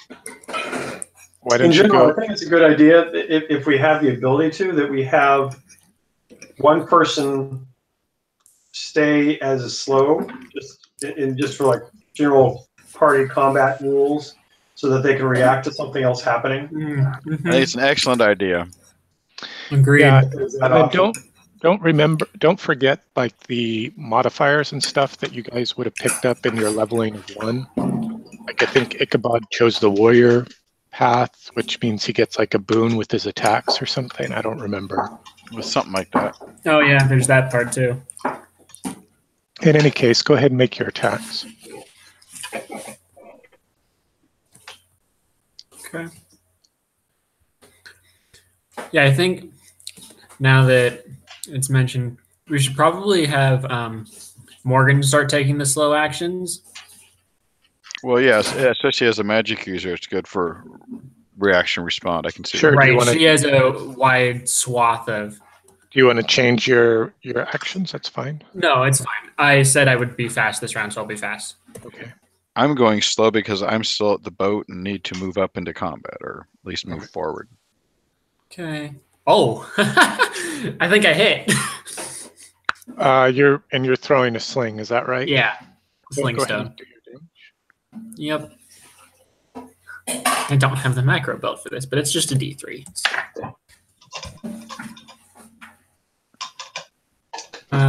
2 points. We will teach him to hate slings, and then we'll teach them to die. And teach them to fear the powers of nature. Okay. Sorry. Mm-hmm. And Gideon. Oh no! Not this time. Would have been a great hit, but not this time. Now you could use. I think you might have a fate point. Oh, right. So which you is that- can use to convert to an auto success if you like. No. Yeah, not but then yet. it's gone, right? It's gone. Yes. Yeah, Yeah. it's too early. I'll wait for now. Yeah, I I'm prefer it trying when like I'm trying to to- dodge the arrow that's about to kill me, or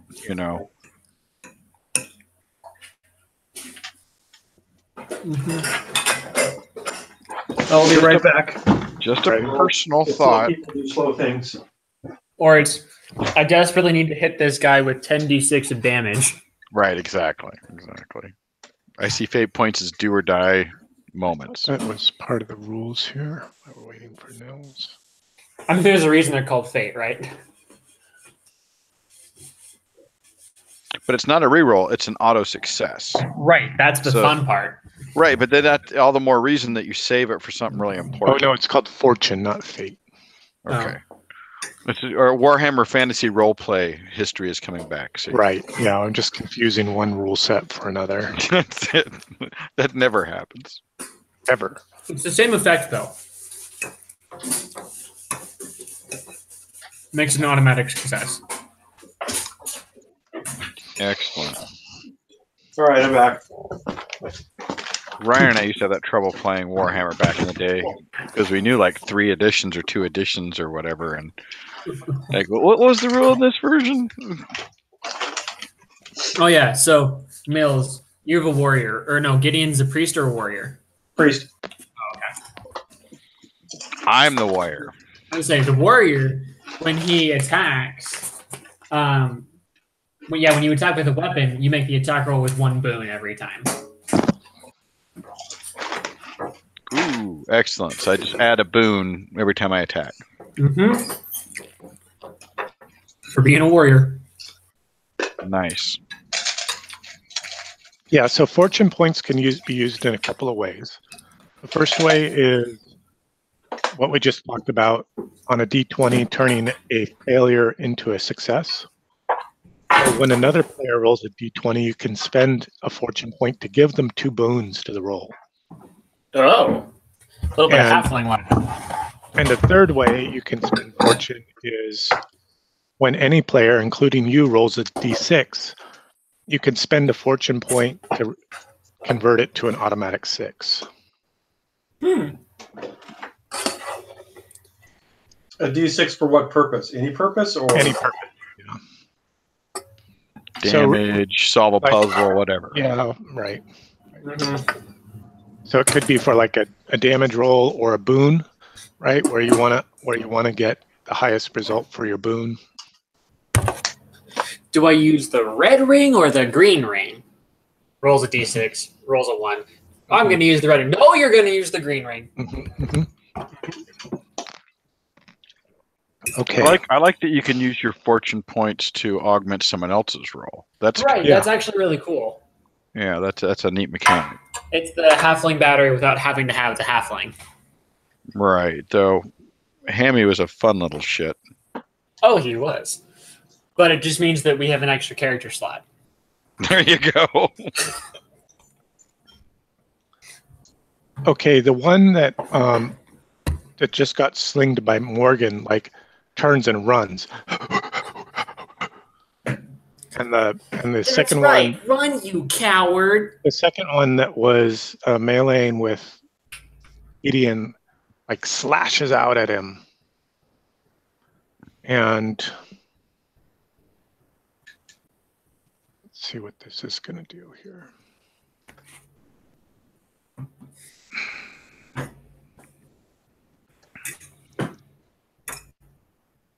Let's see here. What we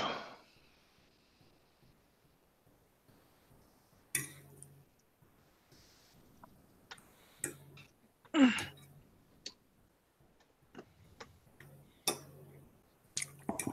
Be right back. Okay.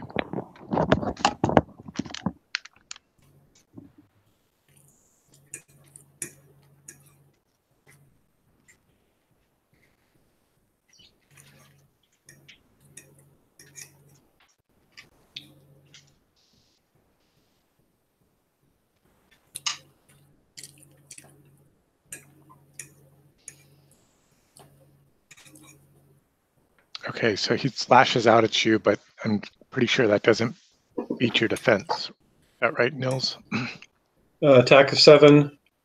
My defense is Should probably be 11. a 10 or more. Mhm.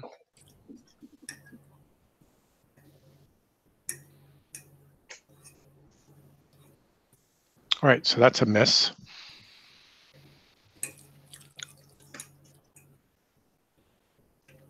All right, and now it is on to Ichabod. What? When he What about- returns. What about me? It's your turn. Aha. Well, I'm booking up the beach, and I'm going after the guy who ran. Oh, you're going to chase him. Mm-hmm. If nothing else, I need to know where he's going, but I'd like to try to... So you're going to use both your actions for movement? Yes. Okay. Make an agility challenge. No, make an agility attack. So you're trying to beat his agility to catch him. Okay, so just rolling the agility, not on the weapon. Correct. No, not that time. Yeah, so he's like making his way up the rocky beach, you know, and you're sort of slipping and stumbling. He knows his way better than you do. Sure. He sort of disappears over a rise. Well, I'm going to just be right behind him if I can do it. Okay, you're going to keep pursuing him. So you you keep pursuing him. All right. Now you can see Phineas is still doing the same thing, waving on, and then you see the boat with those 4 other guys comes rowing in, and it's about to beach itself on the rocky shore. It's a new round. It's because Phineas is planning to grab the girl and elope. Honestly, he probably is. Let's be real. That's what I would do.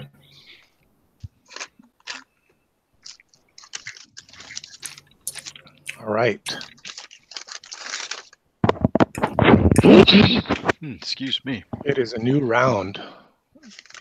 What will you take, fast or slow turns? As discussed, Morgan will be taking a slow action. So you said that at our level, we can still only attack once, right? Even if we do it slow? Mm-hmm.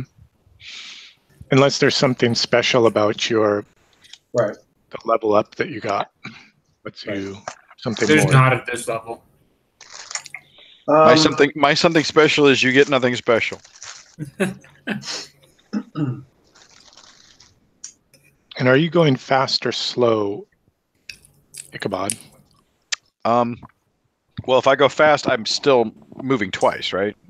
I can make 2 move actions. No, only 1. You can, in fast turns, you can take 1 action. In slow turns, you can take 2. I'm going to move slow because I might have to react. Okay. I mean, if he were right in front of me, I would go fast and stab him in the neck. But well, remember, heroes always go first. Right. But I need to move over the crest of the hill, and then I need to be able to react. Is my thought. Okay. Okay. So I'm going to go slow. Okay. Okay. Because otherwise, fast, I get to the top of the hill, see what's going on, and then it's the next turn. Right. Worst comes to worst, I want to be able to jump out of the way. Okay. There might be a ballista there. I don't know. Gideon will go fast again. All right. All right. I think I have you all. Gideon, you're up. What's for dinner? What's for dinner? French spaghetti. Fries. Even worse. No, spaghetti. All right, and he turns and he cuts at you. Gets a wicked look in his eye. And gets less than an 11. Oh. And does 3 damage. It's like it's like a thrust that you jump back from, but your torso is pierced. All right, slow turns.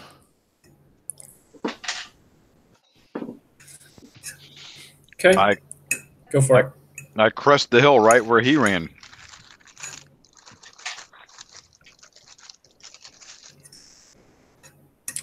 Ah, okay.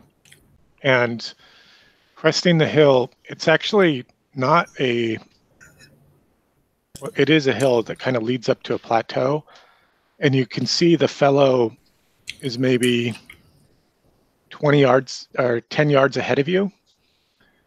And he's running for a camp. You can see like a camp of a few tents and like the light of a fire, a cooking fire, and a few figures milling around.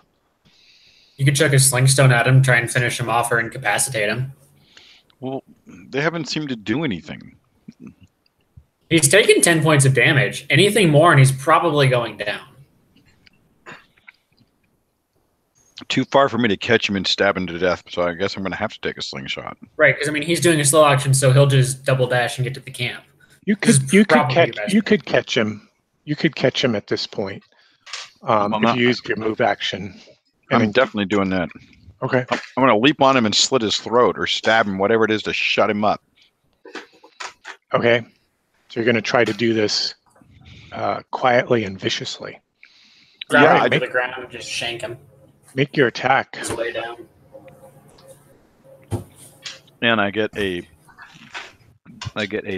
boon because I am a boyer. Right. Yes, you do. On your character sheet, there's a little tally where you can. It already shows it. Where you can put like boons and banes, right? Yep. Yeah, there should be. So I don't need to input one to the second Correct. little screen. Correct. Didn't it roll? No. Nope. Try it again. There it goes. Oh! I think you shanked him pretty well. Wow. Now I'm gonna roll. I'm gonna roll off the path he was on, so we're kind of in shadows. So if anybody heard anything, they don't see. Okay. All right. Okay. Sure. So that totally. I mean, you sort of got your wind climbing. Climbing up this little slope where he was sort of blown, injured and hurt, in pain, and you catch right up to him and just envelop him and murder him in cold blood. Maybe it's not cold; it's hot. I was gonna say I don't think it's quite cold blood. I think it's about like mildly warm blooded. That's what you get for kidnapping teenage girls. And I'll be damned if Phineas is going to take my goddamn reward or the girl. Okay, cool. He's more concerned about the money, though. No. Honestly, I'd rather lose the money. Because if we get the girl back to the guy, that's better than anything. Because he owes us? See, that was 2 actions. That would be a favor. Yeah, I assume that was both my actions.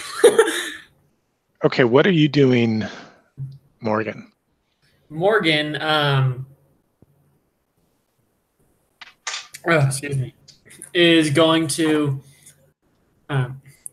take her staff and is going to point it at the melee between Gideon and the other guy, and is going to launch a magic dart spell, which unerringly hits the target if she rolls a success. Oh, good. Thank you. Yes. Okay. And I think it's just did you say a will challenge or? It's going to be, let me get to it real quick here. It's going to be, no, it's just a straight magic intellect attack. So I just have to beat it. Intellect challenge. Okay, yep. Good. Yeah, my Arcana spells are all intellect.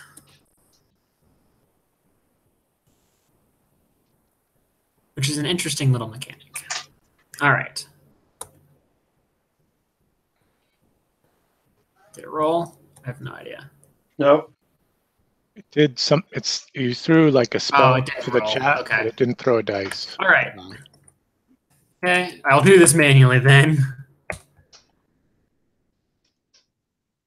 Hey, it went off. Okay, how much damage? It does 1d3 plus 1. Okay. So 2 points of damage. Oh, he's still up. There you go, Gideon. There's your support. And that's another spell slot for you. How many spell slots do you have? How does it work? So basically, my character level dictates how many times I can cast each spell. So my level 0 spells can be cast twice a day, and my level 1 spells can be cast once a day. So your cantrip type of spells Right. once a day or twice a day, and then your... Yep. And my actual spells are once a day. Okay. At this level. Cool. Yep. That's cool. Yeah, it gives me the ability to do some stuff, but the spells aren't super overpowered like they can be in DCC, which is nice. Right, until you get to higher levels, correct? Exactly. And then I have limited castings of those uber power spells. Okay. Yep. All right. Those, let's see, is that all the slow turns? I think so. Okay. So the second boat beaches itself. The four men like clamber out and Phineas is like screaming at them, up there, and they go like pounding up the beach. They completely ignore Morgan and like the fight going on between Gideon and this fellow with the knife. All right, it's a new I'm round. a 12-year-old girl. What do you expect? No one pays me any attention. That's the point. I'm going slow. Okay, Yeah, Morgan's going slow for utility again. Gideon. I'll go slow. I'll go fast. All right, go ahead and make your fast. See if I can finally duplicate my initial success. Just roll a 19 is just fine. I'm sure you can. Mhm. It's still There you go. And Oh, 5 that's enough. It's a killing blow. What Yeah. happens? What happens? As we're kind of like circling each other, because we've been fighting for a few rounds, circling each other, I'm able to position myself that I can kick some sand up into his face because we're on the beach. And while he was like kind of stunned, I run in and just run him through. Okay. Oh, I like it. Very cool. Mm-hmm. All right, that's the fast. Now onto the slow for the heroes. Especially because it was a rocky beach. You kicked rocks in his face. That has to hurt. Charles Atlas. That's it. Well, Morgan, what are you going to do? Well, at this point, there's not much to do. I'm chasing up after us. Yeah, that's what I'm thinking. Is I'm just gonna go run up to Gideon, make sure he's okay, and make sure the guy he's fighting is well and truly dead. I was considering.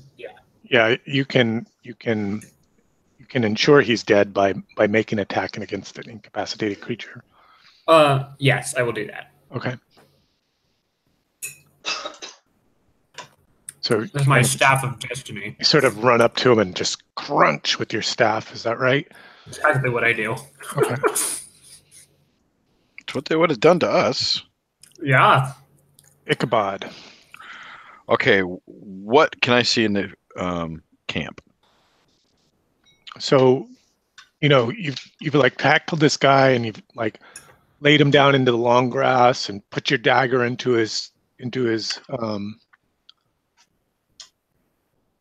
the nape of his neck. The spleen. And you look over your shoulder at the camp in the shadow and the lamplight. You can see a few figures moving around. And it's a little windy out here on the river, and it's sort of blowing, and that's maybe what's helped the camp not hear what's going on down here at the beach. Excellent. But it's been pretty fast and pretty deadly. Well, The camp's currently been upwind. Now, the guy I tackled, did I kill him? Is he? He's dead. Okay. I'm going to start making my way in the shadows towards the camp. Okay, so you're creeping up on the camp.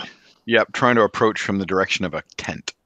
Okay, sure. So you use, I'll say you use both your actions for movement to creep Sure. up on the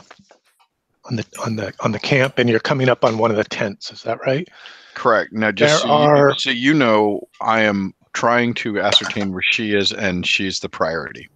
Okay. You don't see any women. You just see what appear to be men. They're all kind of wearing these heavy cloaks. It makes sense out here on the water. It's a little damp, a little cold, a little blustery. And there are 6 tents. And you make your way towards the nearest one. And we'll pick it up at the next round. But from the beach, you can see 4 fellows like just running up towards the bluff. And they're not being quiet. They're not trying to be stealthy. They're just moving with all haste. And behind them, you can see Phineas is like sort of trottering after them. Yeah. All right, it's a new round. I'm still not sure these guys are all working together or not. I think they're hired goons, and they're going to turn on them as soon as they get their hands on the money. They might. Because that's what I would do. Yeah, I want to get the girl out of here. Ransom money? Yeah.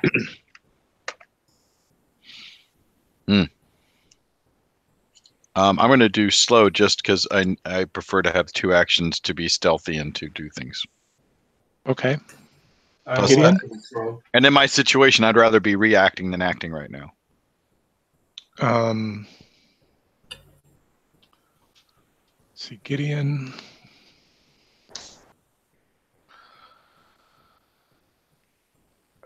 Is everybody going slow? Mm-hmm. Yep. All right. Heroes are first. All right. Is everybody else going slow? Yep. How about we start with Ichabod because he's closest to the camp. Crap. Go for it. Well, it's going to take you guys that are down on the beach. It'll take you 2 move actions to get up to the camp. Mm-hmm. But you can do other stuff too. I'm not telling you have to move up to the camp. Right, but that's just how far away it is. Right. Right. So these guys are going to be in sight of whoever's in the camp any second now. And the people in camp are going to react, and they're going to head that way. So I'm going to try to maneuver myself so I am opposite so that the camp is between myself and the oncoming goons. And then I'm going to try and move up between the tents so as soon as people start moving out, I can move into tents and see what's going on. Okay. All right. So and I assume that's 2 move actions, trying to be stealthy and all that. Sure. And it doesn't sound like you're trying to get into the tents yet. You're just trying to get into the camp itself. Correct. Be stealthy and be prepared to as these guys rush out to meet the guys that are rushing in. You might then be able to take advantage of the situation. Okay, that's cool. Make a agility check to stay hidden.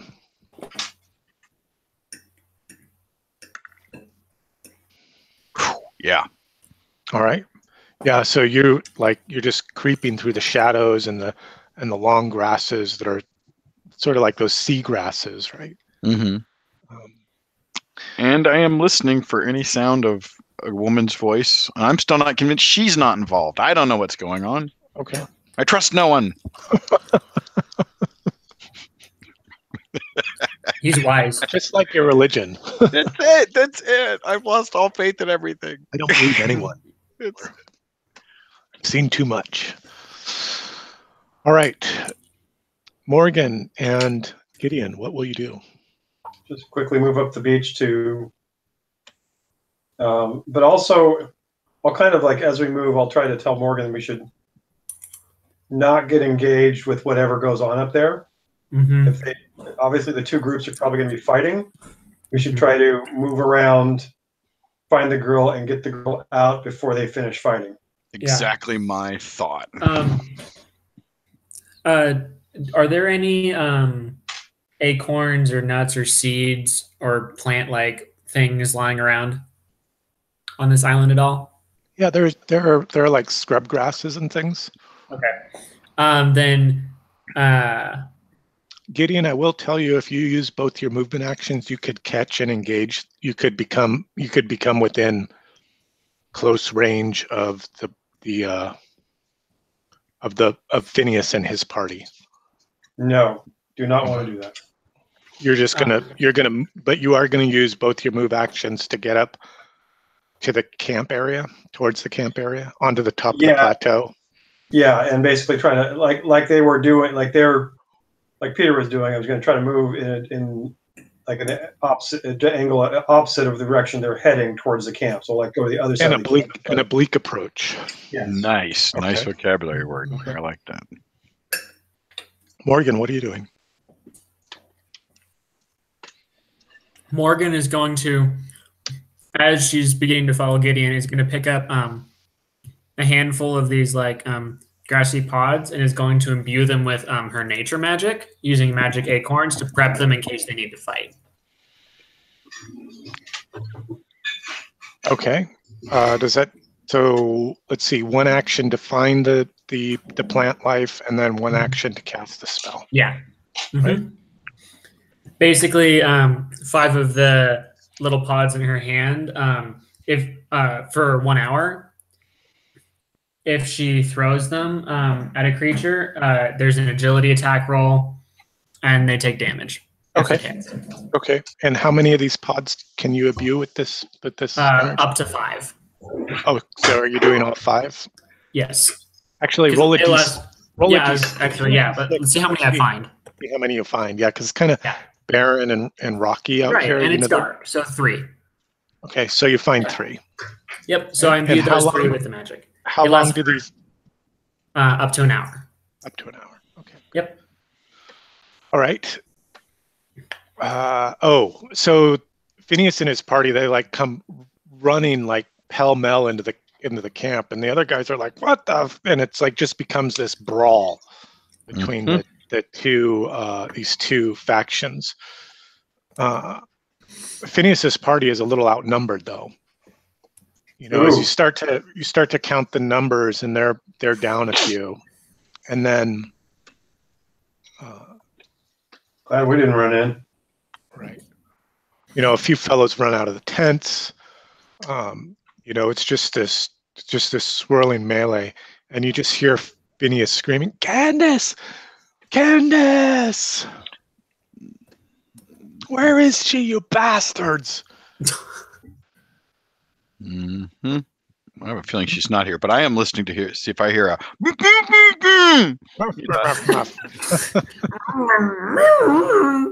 Okay, you don't hear or see anything. What? Okay, go ahead. It's a new round. What actions will you take? I'm going to go slow because I'm going to move into a tent and I want to be able to react. Okay. Slow also. Okay. Slow because I need to catch up with my friends now that I've spent time preparing. Sure, it'll take you 2 moves to to get up towards the camp where your friends are. Definitely. Let's see.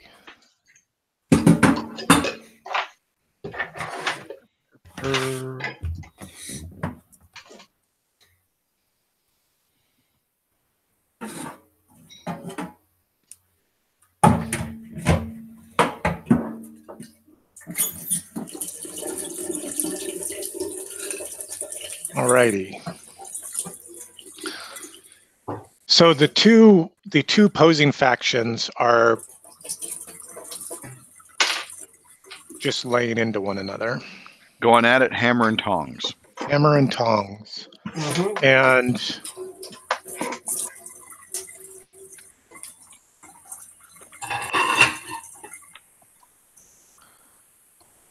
you see, yeah, it's just a mess. It's hard to tell who's coming out on top here. It's a cluster. We are. That's all that matters. All right, the heroes are up. All right, I'm moving into a tent, preferably one I didn't see a bunch of guys running out of, Okay. but whichever one is the easiest one for me to get into first. Okay. Roll a d6.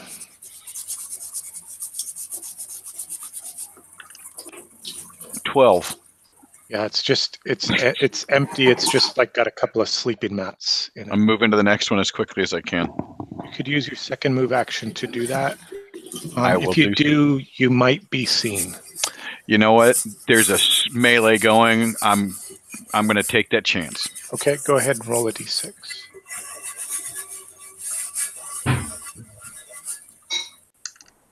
Two. Nothing.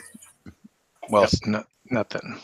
A similar kind of no Similar canvas. nothing. right, but you know Similar this. kind of But nothing. now you know exactly what I'm going to be doing here. So Exactly. I'm going to continue that through every 10. Okay. You've been through 2 tents, 2 of the 6. Correct. So I'm going to use slow actions every time. So 2 more sets of slow actions. I'll be able to clear all. Okay. I don't think she's here. I really don't. But that's just my opinion. Okay. Which, if not, then we need to keep one of these guys alive. Gideon, you're the camp. What are you doing? You can see Ichabod like creeping through, like looking into the tents. Right. I'm going to quickly look at the fight. Are there any of the camp people that have gone down yet?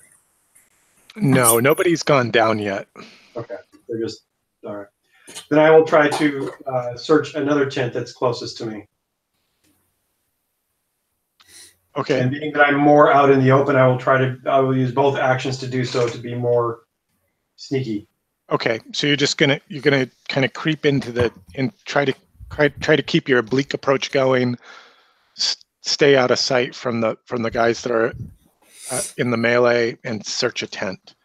Yes. Okay. Go ahead and roll a d6.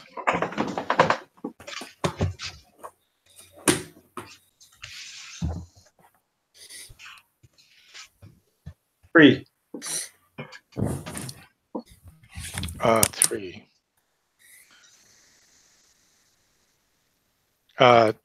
Yeah, you find Candace like cowering in the back of the tent.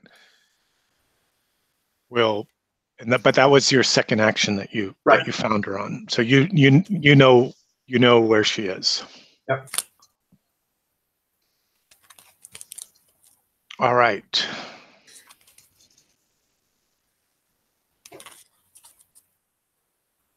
Morgan, you're running up to the plateau, is that right? Yep, she's got her staff in her right hand, and she's got her magic acorns in her left hand. Just hurrying her way up, getting ready to, making sure no one's coming at her. Okay. So let's see. I'm going to just do a couple of quick things here.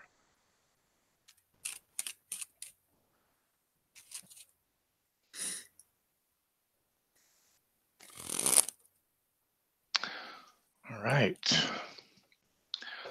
So we have this melee that's going on here against the camp followers and Phineas's party, and they're slightly outnumbered. So let's see how much damage. How many of the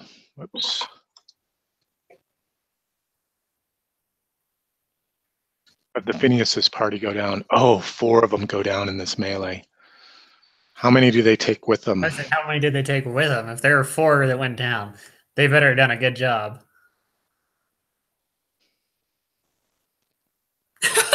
Only 1. Right? It's like they ran into this, they like ran in and started this fight, and then they got overwhelmed by the guys that came up out of the tents. And Phineas is the last one standing. He's like whipping around with his sword, like pointing it at each of them. I'm a fart. Where's Candace? You bastards! Is this a point we can use a fortune point or whatever to make a change? That's a good question. Sure, you can use a fortune point to make a change. Okay, so what are the options that, since I know this is not quite the normal process. So you could convert that D6 to a 6. I was throwing a D3. So Okay. you could, it would convert the it would increase the casualties from 1 to 3. Yeah, so honestly, it's probably worth it. Yeah, actually, yeah. Yeah. And say, if you don't want to burn it, I'll burn it. I will do that. Okay. Okay, cool. Great idea, Neil. Excellent choice. Excellent remembering there. Nice storytelling too, by the way. I like it better than him about to be the next hostage. That him and 2 of his guys are starting to get whittled. Right. See, we initially thought only one of them went down, and then so it's as we were still looking, 2 of them staggered back as well. Yeah, it's still just Phineas alone, but he like lashes out and cuts down 2 of them, and now it's 4v1. But it's bad news for Phineas. He's not our client. All right. What? Will you take? I'm sorry. This will is you a take cold fast world. or slow turns?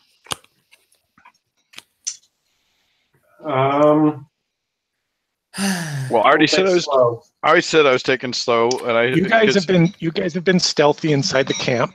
Nobody knows you're present yet. Morgan's just arrived at the top of the bluff, to witness some of this bloodshed. And there's this quiet pause in the melee as like Phineas is like holding off 4 at the point of his sword. None of these guys are sure they want to be the next one to go down, but they also 2 out. Right. Yeah.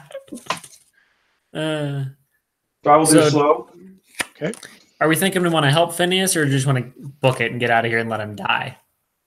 Well, he'll fight to try to retain her, which will prevent us from fulfilling our contract. Right, or she'll want to go with him. So Right. I say we just get out of there quick. Yeah. All right. We weren't hired to save him, and he didn't have to come. This is his fault. So do we want to take a quick peek for the gold? I didn't think about that. Have we seen the gold in any of the? Well, actually, one of the guys had it that were coming up the beach that we killed. Oh yeah, that's right. Well, no. So there were 3 on the beach. The money headed up the stairs. I mean, They chortled and sort of wandered off into the dark. Then you came onto the beach, and 2 fellows like charged down towards you, like, "Hey, beat it!" Oh, so one of them's still up here. Okay. So, in our searching of the tent, did we see it at all? You haven't. I mean, your cursory, like you looked in the flap of the tent and then moved on. You found Candace. No, you haven't seen the sack of silver. Right. I mean, it might be worth sticking around for finding the silver if it's just one of the tents. Well, technically, Peter doesn't know we found Candace, and he's going to keep searching the other tents, so maybe he'll find it. But then on the other hand, he's just doing a quick cursory glance to try to find her, not looking for a bag of silver. Well, I mean, Morgan's a young child. She might like money. if I see a bag of silver, I'm picking it up. But I have a feeling it's on one of the guys. Okay, well let's get into the rounds and figure out. Yeah, just but what's gonna slow happen. action regardless. Slow action regardless. Yeah, slow for me too. Okay. Yeah, and I already stated that's because, and even if I saw it, I need to move and react. That's my whole thought. Right. Mhm. Right. Plus, I don't think we can take 4 guys. Okay, so in this rule set, I believe it's only 2 opponents can fight 1. Okay. You can't get 4 on in this rule set. It's just 2 counts as surrounded. Mm-hmm. Sure. So these guys, 2 of these guys come at Phineas, and I'm going to give them a.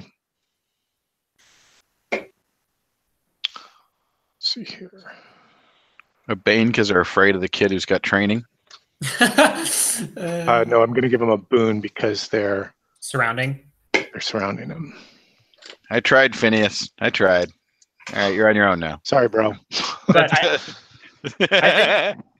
I think I can safely say that our group could probably handle these 4 guys if we wanted to. Well, if we have to, we will. But I'm not So dealing. I with have them. I have enough magic to be able to do it. I thought you were almost out. Oh, I haven't even burned half my spells yet. Oh, okay. Yeah. Okay, yeah. So one of them comes in and like just cuts Phineas as his companion sort of faints in, and so. All right, and he lashes back. He's got a sword.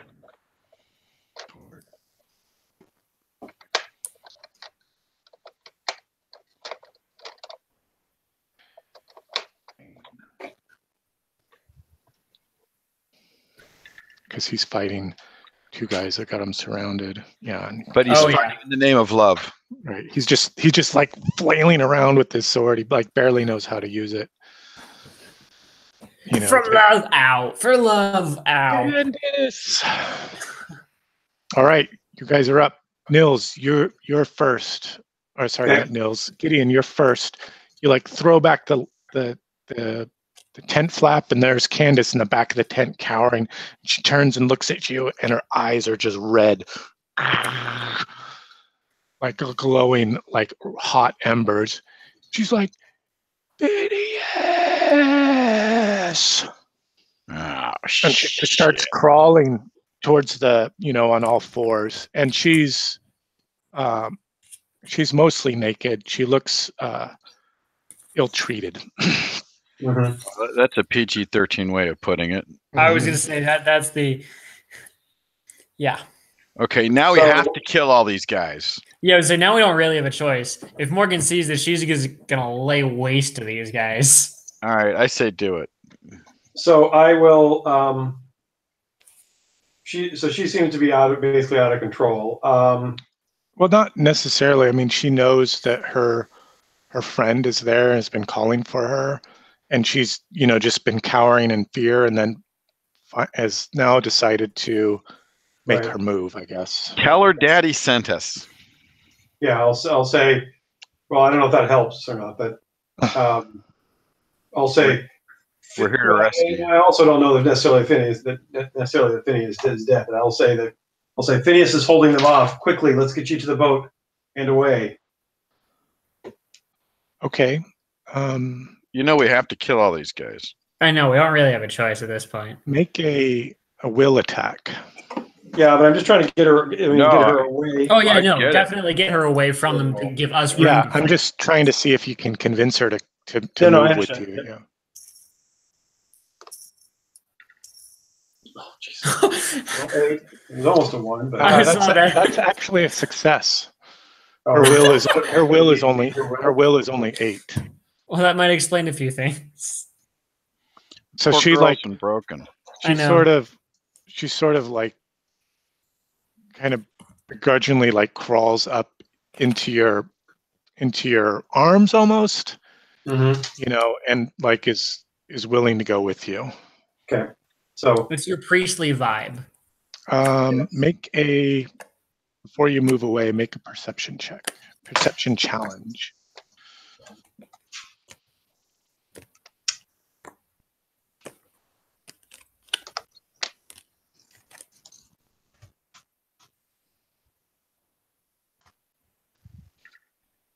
There we go. There it is. It better be for the bag of gold. So when she's, comes crawling out of the tent towards you and like sort of leans into your shoulders, and you can see her fingers are like super long, like almost 12 inches long, each of them. And you can see these ropes that were sort of in the back of the tent, and they're like shredded. Okay, that's Gideon. All right, Morgan, what are you doing? Wait, not normal. Oh, fuck. Oh, shit. We may have to kill this girl. Are we playing Lamentations of the Flame Princess? Oh, right. Yeah. No, we're playing Shadow of the Demon Lord. We may kill this girl. What are you doing, Morgan? Morgan is coming up to her to the camp and is looking around for the money. Blast these guys. You're looking for the money when they're dead. Let's kill these guys. Fine, we'll attack these guys. Okay. She is going to lob the magic acorns at these guys to hit Okay, you them can with make it. one attack. Okay. I'm assuming against one that's not engaged in the melee. Yes. Spear and magic acorn. Magic acorn. Okay. And it's an agility Magic attack. Acorn. I missed. Okay. It That's one of them down. gets blown away in the gusty wind here on the plateau of the island out in the middle of the river. She laughs a little bit to herself and gets ready to throw another one next round. Okay. My guys are looking at you saying, "You're throwing nuts at us?" Ichabod. Okay. As I've come out of the tent, I assume I see Gideon and You do. In fact, Gideon, you see Gideon. Gideon sees you. You see Candace. The thugs that aren't fighting Phineas see you. And Gideon and Candace. all right, then I'm going to go moving towards the thugs that aren't fighting. I'm going to see if I can't just get a surprise attack on one by just shocking the crap out of him. Just bomb rushing him. Yeah, just no hesitation. Thunk. Yeah. Let's Besides, see here. That gives the priest a chance to decide what he's going to do with the demon girl he's got. I know. Okay.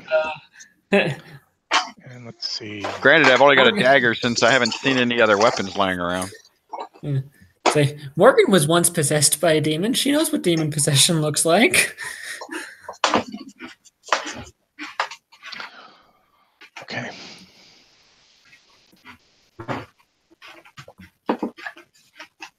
All right.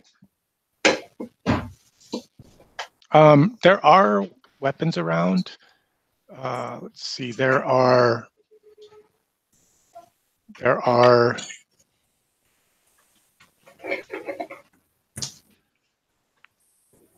Yeah, there are these wicked long knives. There's a few tangled bodies and one's cast off. You could use an action to collect one of these. I will do that. But then you'd need to use your second action to charge to melee or do something else. But you wouldn't be able to get an attack. That is fine. I will do that because I think it's better than my dagger as far as damage goes. Okay. So it is much better than your dagger. It does 2d6 damage. Holy shit. Wow. Okay. But it's also fragile. Okay. It's because it's just the. It's finely wrought. The width of the blade is it's a killing weapon. Right. It's like it's an assassin's weapon. It's super sharp blade, but it's gonna break. Right. Yeah. Can I go in? You can't fight two-handed in this game, or you can? Can I have a dagger for parrying and the long knife for attacking? I think you can, but you get two. You can, but you get two banes. I think it's called offhand. Gotcha. Well, I'll wait till I'm a higher level able to do it. I think that's more like I think it's might be a higher level thing. Probably a skill I can learn. Well, you can do it at lower levels, but you just get heavily penalized for doing it. Let's not deal with that. So we're just going to go diving in and try and sink one of these long knives into these fuckers' necks. Okay. That's a rule I don't know offhand. Which one? Two-handed? That was a joke. It's a Offhand. Uh-huh. I got it. I just didn't want it. Okay, so are you moving to support Phineas, or are you just engaging these other two guys, or one of them? Oh, Phineas is still standing? He is. Well, we got guys who are unengaged. I'm moving to engage one of the unengaged so they don't go Gotcha. after the priest and Candace, because I have a feeling it's about to get very complicated for Nils. Okay. All right. Yeah, Morgan's just getting ready to lay waste to these guys with spells. It's a new turn. Do you take fast or slow turn? We're going fast. Fast. I gotta hit these guys with spells. Gideon? Slow. No, good idea. Yeah. No, that's exactly what you need to do. See, Peter, I put you right in the middle of the two. All right. I don't think that's where he wants to be. All right, fast heroes. What will you do? I'm a blast. The one guy not engaged with another moon blast. Okay. Go ahead and make your challenge roll or whatever it is. Yep. It is will attack against his agility.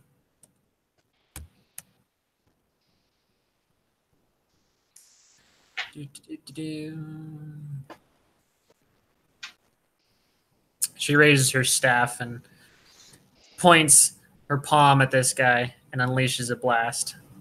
Oh, yes, she does. I approve. How much damage do you do? 4 points of damage. Okay. Did 4. And that is all of her castings of Burning Beam until she rests. Just so the party knows. Okay. Clearly, she's on the right track, though, because those went well. She almost got the blinding in, but not quite. If you want to burn a fortune point, you can blind him. I'll go for it. Blinding. So what happens when he's blinded? Oh, he gets the blinded condition, right? Yes. Yes. I actually have this rule right here. Would you like me to read it? It's one of the few things I can contribute here. Okay, cool. Aha. Cannot see. Surroundings obscured. Sight-based perception fails. Attack rolls against defense or agility to get 1 boon. Speed becomes 2 unless slower. Okay, cool. So attacks against their 1 boon. He can't see. It sounds like he can't make attacks either, right? That's what it sounds like, yeah. That's what it sounds like. All right. That was a fortune point well spent. Absolutely. All right.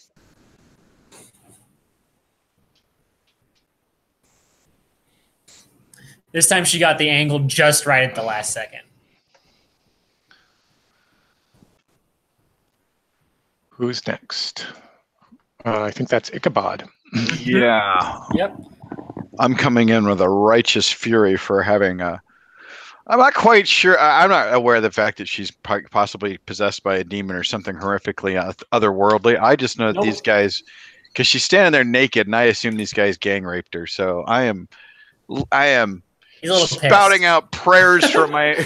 spouting out prayers of anger and righteous wrath from my training that just come to my lips through pure instinct. Okay. And because he was part of a heretical cult, man, does it sound nasty. That's it. I do not have an additional boon or bane. Okay. Oh no, that was not a hit. You can burn a fortune point. I'm going to burn a fortune point. What was all those? Oh, I think one of those was your boon, and Yeah, one was his boon, one was... and then his 2d6 for damage. Yep. Correct. Yeah. All right, cool. So burn your fortune point and do 6 points of so. damage. You do 6 points of damage to this guy. Let's see how he fared in this combat earlier. Well,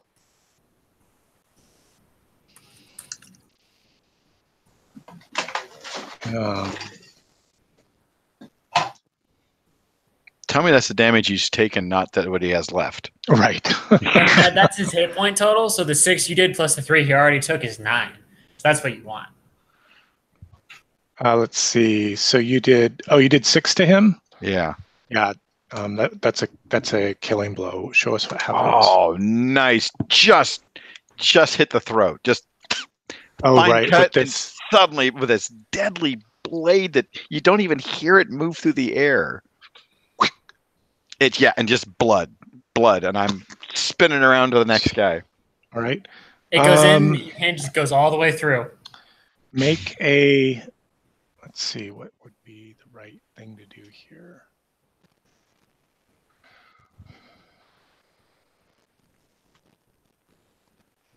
Yeah, make a will attack. Ooh, I have a +1. Oops. I keep doing that. Hold on. Sorry. Is this blade cursed? Probably. That or you're getting corruption. That's a 7. That's not good. No, I failed. Whatever. Okay, that's fine. That's fine. Should I make a note? No, no need to. I've got it here. Of course you do. Now you know it's bad. Let's see. That was Morgan and Ichabod. Now it's on to these guys that are fighting. The one fellow charges at you that's still. Well, let's see. Would he? Well, 2 of them are engaged with Phineas, and one of them is blind. Oh, correct. Right. The I was thinking about the second one that has Oh, been okay. blinded. Yep. The guys that are fighting Phineas. Let's see what they decide to do, because now suddenly. There's a more dangerous opponent. Yeah, suddenly the tables have kind of turned here. 2 of their men have almost gone down.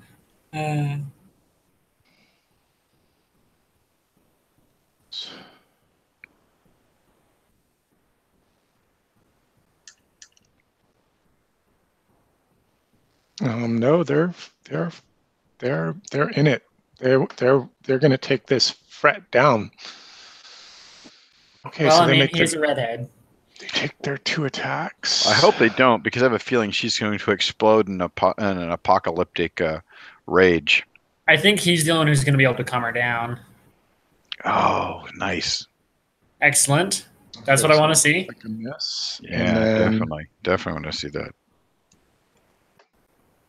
Oh, I like how it puts a little +1 there next to the to word show attack. how many Yeah, that's cool. boons it was. Oh, yeah. He might actually survive. Come on, Jeez. Phineas, take one of these guys All down. right, he swings back. He's surrounded.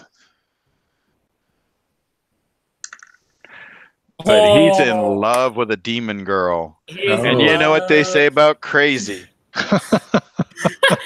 Oh, man. Let's see. Oh, I didn't throw the damage there. Well, I see I a don't know. 3 on the D6. Because that's the boon, or that's the bane. Oh, I see. But he's a because +2 to attack. I didn't fill the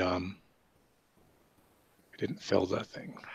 That's right. The boon and the bane, they're not a plus to the roll, are they? They are a. They are a plus to the attack roll.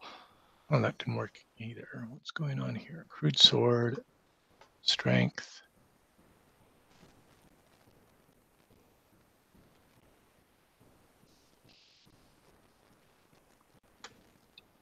See, he does 5 points of damage. It's a powerful attack. Let's see how this guy fared in the He's melee. angry and in love. A very scary combination. Yeah. It's just not going to end well for us. It never does. Ooh, I think he took him down. 2 + 4.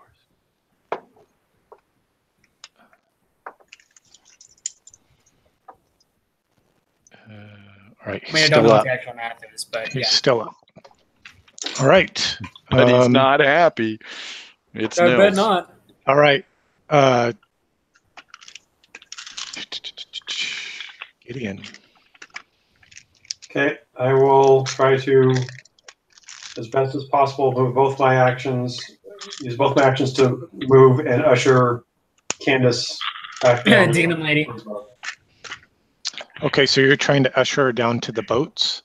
Actually, actually, hold on a second. So, I didn't read anything about priestly spells. Oh, Did anybody? what do you want to know? I have a power level of 1, so does that mean I can only cast 1 spell? No, that means you can cast level 0 spells twice and a level day. 1 spells once. Okay, so the same thing as you. All right. Exact same thing as me. Well, then you have to choose a couple of spells, right? Right, yeah, Right. because you're limited in what traditions you can pick. But yeah, I've chosen spells. I just wasn't sure how to go. Oh, about How to cast yeah, it. yeah. Okay. Do you have Right. do you Yep. have do you have exorcist?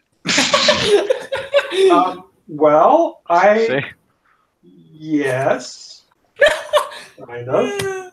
Oh my goodness. So I'm going to use one action to cast Holy Symbol. Okay. Just a Mhm. second, please. All right. Am I being too loud, Grace? Just a second. Grace is telling me I'm being too loud. She'll get over it. Or not.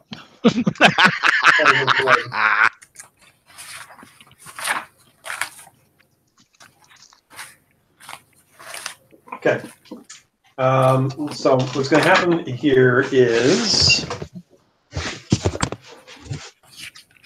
okay, so let me go to the spells, and it says, Gleaming Holy Symbol appears in your hand and remains for the duration until you drop it. Duration being 1 minute. The Holy Symbol grants 1 boon on your attack rolls with Theurgy spells, which is the tradition that I'm using. It's a will. Says I guess it's a will type. So I guess I need to make a will Challenge. check. Challenge. All right, so I'm looking at create holy symbol in Theurgy. And I actually, don't- what I want you to look at. What? I don't see any challenge or anything to the spell description. Right. Because this is a specific, because of how the description works, you automatically you cast the spell automatically, basically. Okay. Oh, I see. Now I see the castings now too. Okay. So Yep. I thought I read somewhere. It'll tell you in the spell description if you have to roll for it, or if it's an attack spell. Right. I'm sorry. Okay, hold on. I thought I had a spell that required a holy symbol. And I'm not seeing Denounce. Well, denounce requires one. That was what I thought I was going to get, but I didn't get that. I got censure. And Censure requires it. Yeah, censure requires it. Instead, I will cast censure. Each demon, devil, fairy, spirit, and undead in the area must make a will challenge roll.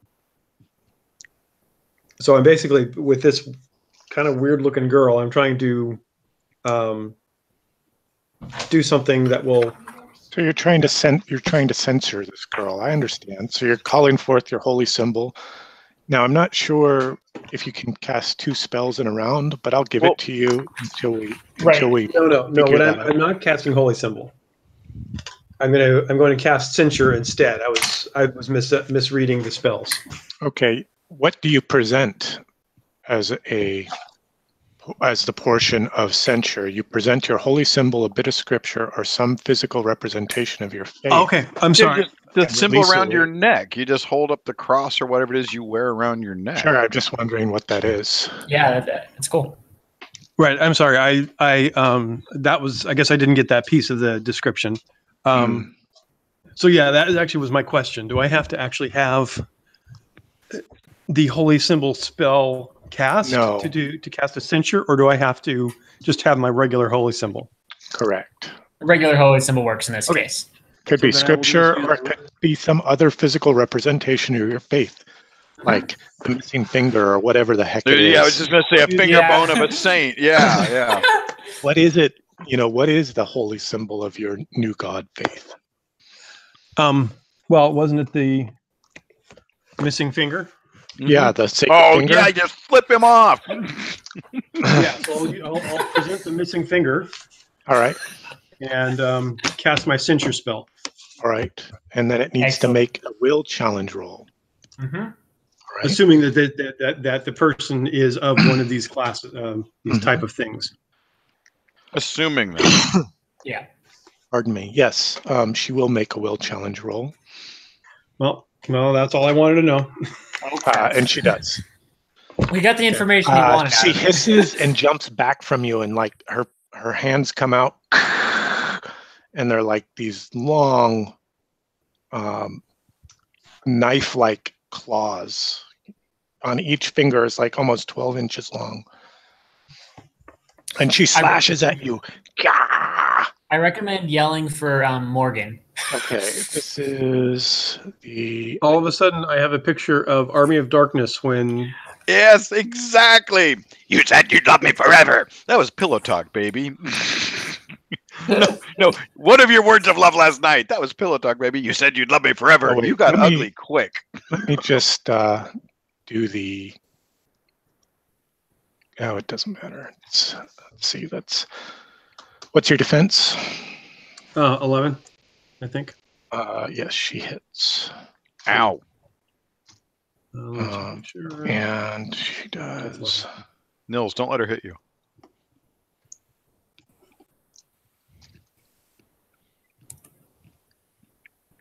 All right. Peter, you may be on your own with Phineas finishing those guys off. You got it. Because I may need to redirect my focus here.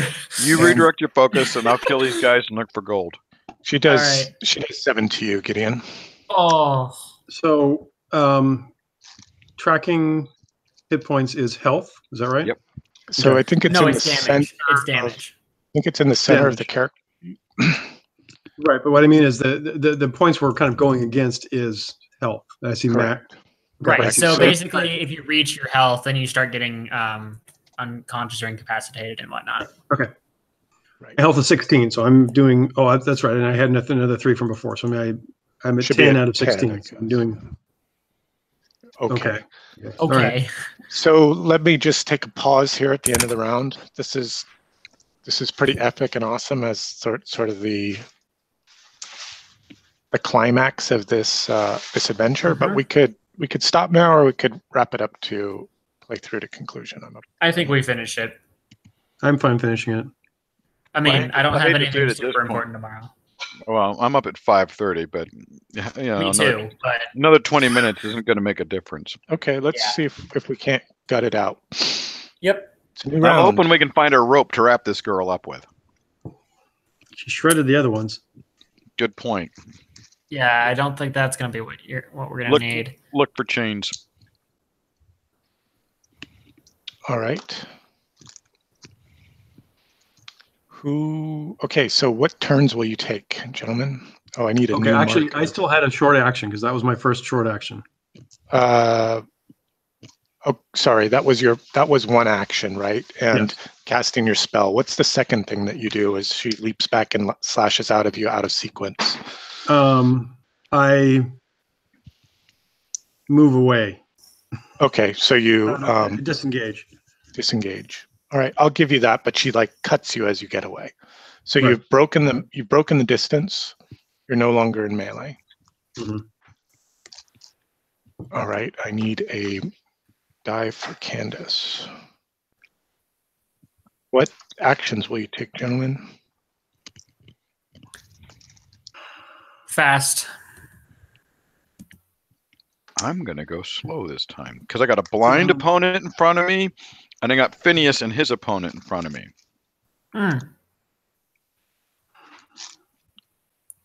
Let Phineas finish off the guy. I have a feeling we need Phineas. Yep.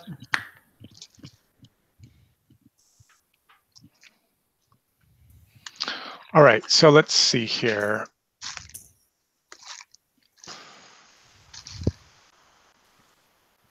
We have one blinded guy.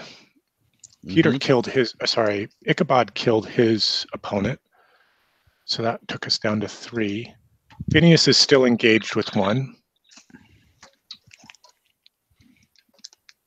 And now there's a demon And now there's Candace. And now there's a demon. who keeps calling for Phineas. So I don't think Phineas knows what she is. I think they're the same thing. Good point. That's a possibility. I'm gonna go slow and hope I survive.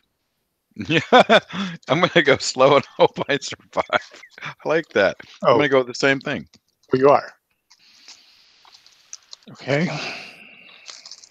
Let's see, but you're squared off against, that one guy's blind. Those I'm two thinking I guys- can backstab the guy who's dealing with Phineas. There's 2 guys on Phineas right now, and one guy is blinded, like Didn't waving you his take one arm down? around. No, he almost took one down. Okay. But the blind guy's not causing any problem right now, right? Oh, fuck it. Correct. I'm killing the blind guy. Okay, that would be an auto kill. Do you want to go fast or slow? If I go slow and do an auto kill, can I kill him on my way to go after another guy? No drive-bys. Yeah, you The just get drive-by one, stabbing. I want a drive-by stabbing. just get one attack per round, but you could definitely engage the second one in a melee. So Well, that's what I mean. Yeah, I That didn't would pull assume him I was off going to of get two you. attacks. Okay. Yeah, That's- yeah. That's Yeah, you exactly could- what I want to do. you could do that if you went slow. Yes, Sure. that's what I'm doing. I don't think Phineas has been hit yet. Okay. Okay. Okay. All right. All right. Fast. Looks like the only fast hero is Morgan. What will you do, Morgan? Morgan is going to place her staff in the ground and begin chanting. And you see her staff actually begin changing shape and almost becoming like a twisted tree branch as she imbues it with her nature magic, casting the Shillelagh spell. Shit-a-lot? The shillelagh? Shillelagh, yes, Shillelagh. That's the word I'm like. It turns it into a stronger melee weapon or something. Yeah, basically she gets a +2 bonus to her speed, and her attacks deal an extra d6 damage when she hits. Okay. Are you going to try to hit anybody with it? Are you charging anybody now to get into melee? No, all I'm doing is I'm preparing myself in case, or to deal with this demon. Okay. It lasts for an hour, so All right. So I let's want to see. get it ready. But the spell will be forever known as shit a lot. What was the spell that they There is a in the spell. interview? They talked about a spell called what? Hateful Deification? Yes, there is such a spell. Hateful defecation, right? Okay. Sorry, you got to keep moving.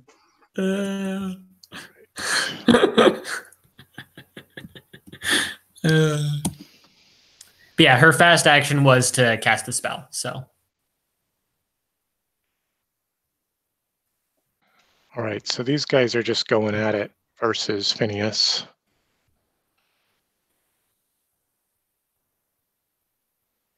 hey, And they're just, yeah, it's it's just not going well. it's just bad. It's just bad all around.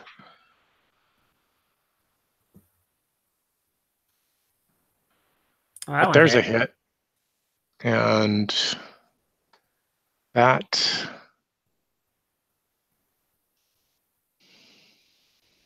does not kill him, but comes awfully close.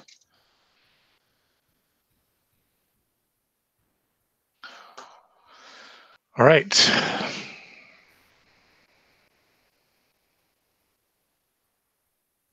And Phineas swings back. Whoops.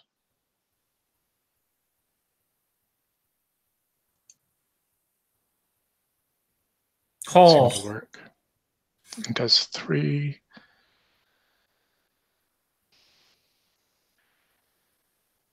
Okay. And now the Ichabod and Gideon. Well, mine doesn't require any dice. Oh, right. So sorry, you were auto-killing on the blind man. Right, and then and engaging to distract Take take a point of, what's it called? corruption. Corruption. No, how could that be corruption? It's just a measure of the blackness of your heart. What's the line from Red Dwarf? You'd shoot an unarmed man. I'll shoot an unarmed man. It's like he's not. What he says, I'd shoot him if he was asleep. I'd shoot him if he was on the toilet. Let's see here. What's going on?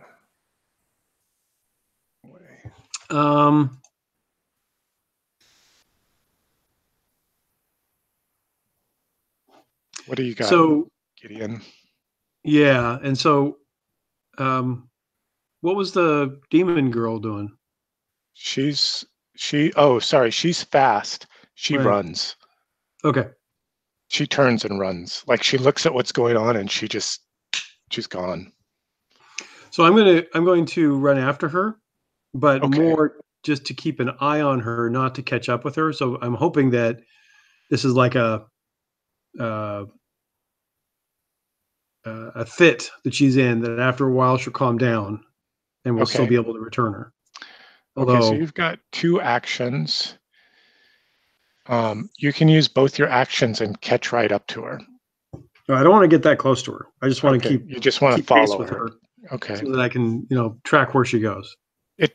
Yeah, so she's fast. She's faster than you are, but you were like waiting for her to run, and Mhm. that's what allowed you to sort of keep up with her. You Right. know that you wouldn't be able to keep up with her otherwise. Right. Okay. Um, So I'm done. New round. Fast or slow, gentlemen? Still slow. Fast. Ichabod? Still there, Peter? Oh, I'm sorry, I was on mute. I'm going fast, and I'm trying to take this guy down in front of me. Okay, so now you've drawn off the guy off of Phineas. Now it's mano a mano. And I'm just going to say, "We found the girl, Phineas. We found the girl." That's all I'm saying, because I don't know more than that. Okay.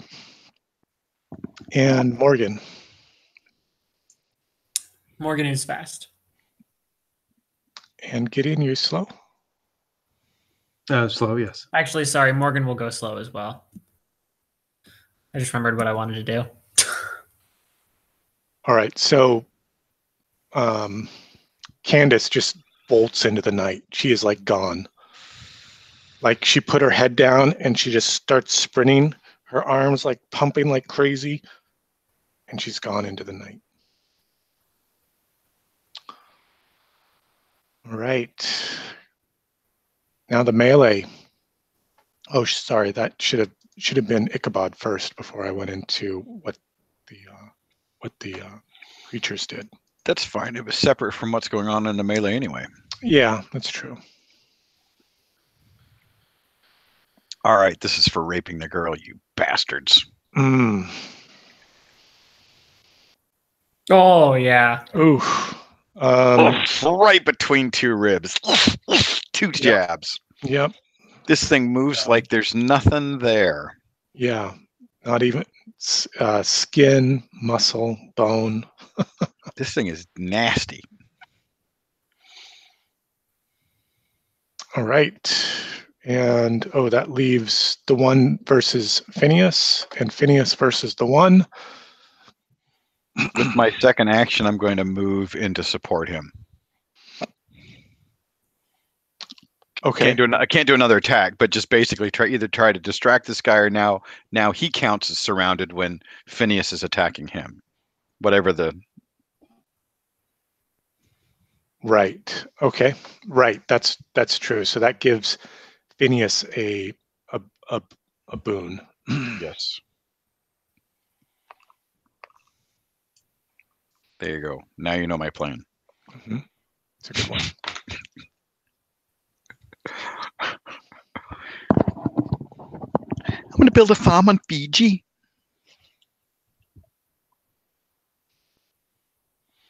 By the way, one of the reasons I think I love Beasts of War so much is they're regularly quoting Red Dwarf.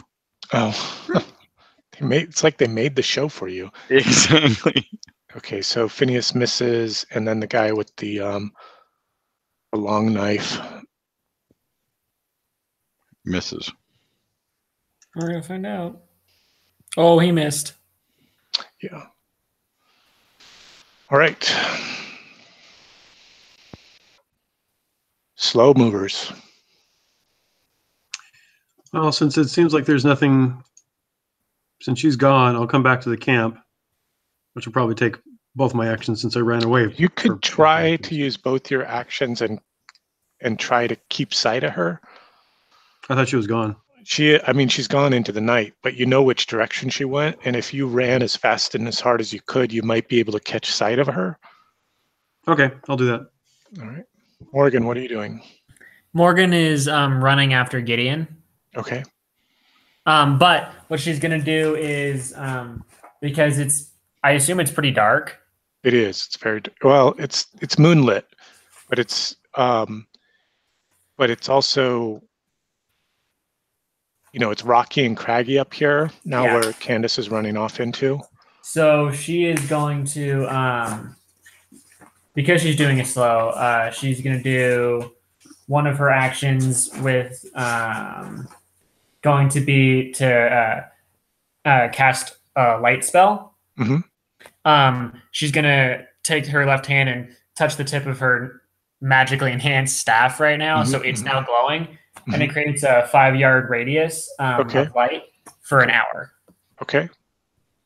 And then she's going to go off after Gideon now that she has a light source. Okay, so you're chasing after Gideon. Gideon, make a perception check to see if you can catch sight of perception challenge with 1 Bane.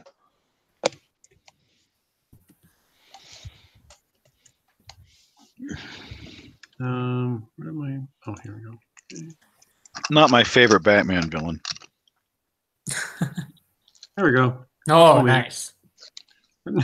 Nicely done. That's an interesting configuration of dice, but Yeah. Okay. Yeah, is it leaning on your screen too? yes. Yeah. So It you counted as a 6 too, but I made it.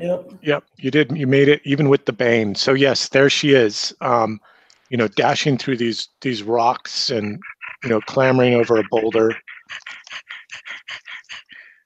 Oh, Zuli. Oh, All right, Zuli. new round. Will you gentlemen take fast or slow? I got to catch up with Gideon still, and I'm like a good 2 moves behind, so I'm going slow. I'm going slow also. Going fast. I'm going to go fast. And these guys are in the melee. They're going fast. All right. Looks like you're up, Ichabod. You're free. You're not engaged in the melee, but you could be if you wanted to. Shit. It's the right thing to do. Even though I just killed a blind guy. It's like he didn't even see you coming, and you just like. Oh, the thing's so sharp. He didn't even know he was dead hit. until he hit the ground. Exactly. I think because my plan is to kill the last guy off and send Phineas off after my friends while I look for the money and then follow up behind. It's a good plan. So I think I need to kill this guy. So Phineas will owe me. Okay. Okay. Go ahead and make your attack.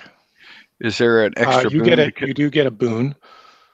Because he's surrounded. Because he's surrounded. Oh. Oh, yeah. Oh my goodness. So show us what happens with this killing blow. He's looking back and forth trying to figure out what to do, and I come in and I get him just again right in the ribs, but in the side. He's got his hand up, thinking I'm going to come from the front. It's just right in the side, right under his armpit, just fast in and out, so fast again. Doesn't even know he's dead till he hits the ground. Okay. Very cool. And I'll point, Phineas, they went that way. And he's like looking, and he just collapses to his knees, and he's like, "Oh, she's free." What is she? She's my love, Candace. Oh, sweet Candace. Right, but what is she besides that? Okay, so we'll get to that. All right. By the way, I'm looking around for a little bag of money. Sure. Sure.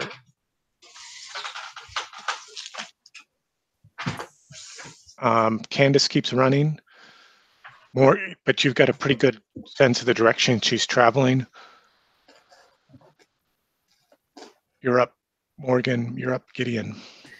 I'm still following Gideon, so okay, you can burn both your moves and catch up to Gideon. That's exactly what I'm gonna do. Hoping to find Gideon's Bible. Holy Relic, I can sell it to the highest bidder. Gideon, you can use both your actions and catch her. Catch her or catch up to her? Catch up to, be within close of her, right? Within yes, I will. 3 feet of her. Okay. Okay. All right. New round. So you catch up to her. She's like standing at the edge of this sheer kind of cliff that's overlooking the water. Damn it, she's gonna fly. She's looking at that. She's looking back at the city, and she's looking at you, and she's like looks back at the city. All right, it's a new round. What will you do? I'll Slow. go slow again. Slow, slow, and slow. Slow, slow, and slow. Nils, I say tackle her. Yeah, because you're not here. Exactly. Well, I'm safe. Tackle her, but specifically focus on like pinning her arms to the ground. Right. Just make sure you mention that. With the claws. Yeah, that's right. No. Yeah. Shit. All right. Morgan's almost there. Is that accurate? Candace is going fast. Everybody else is going slow.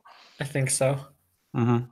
All right. Candace takes one more look at you over her shoulder as she like leaps in off the edge of the cliff, and she hits the rocks going down like the edge, like damn, bam, crunch, and like the water's like softly lapping at her body.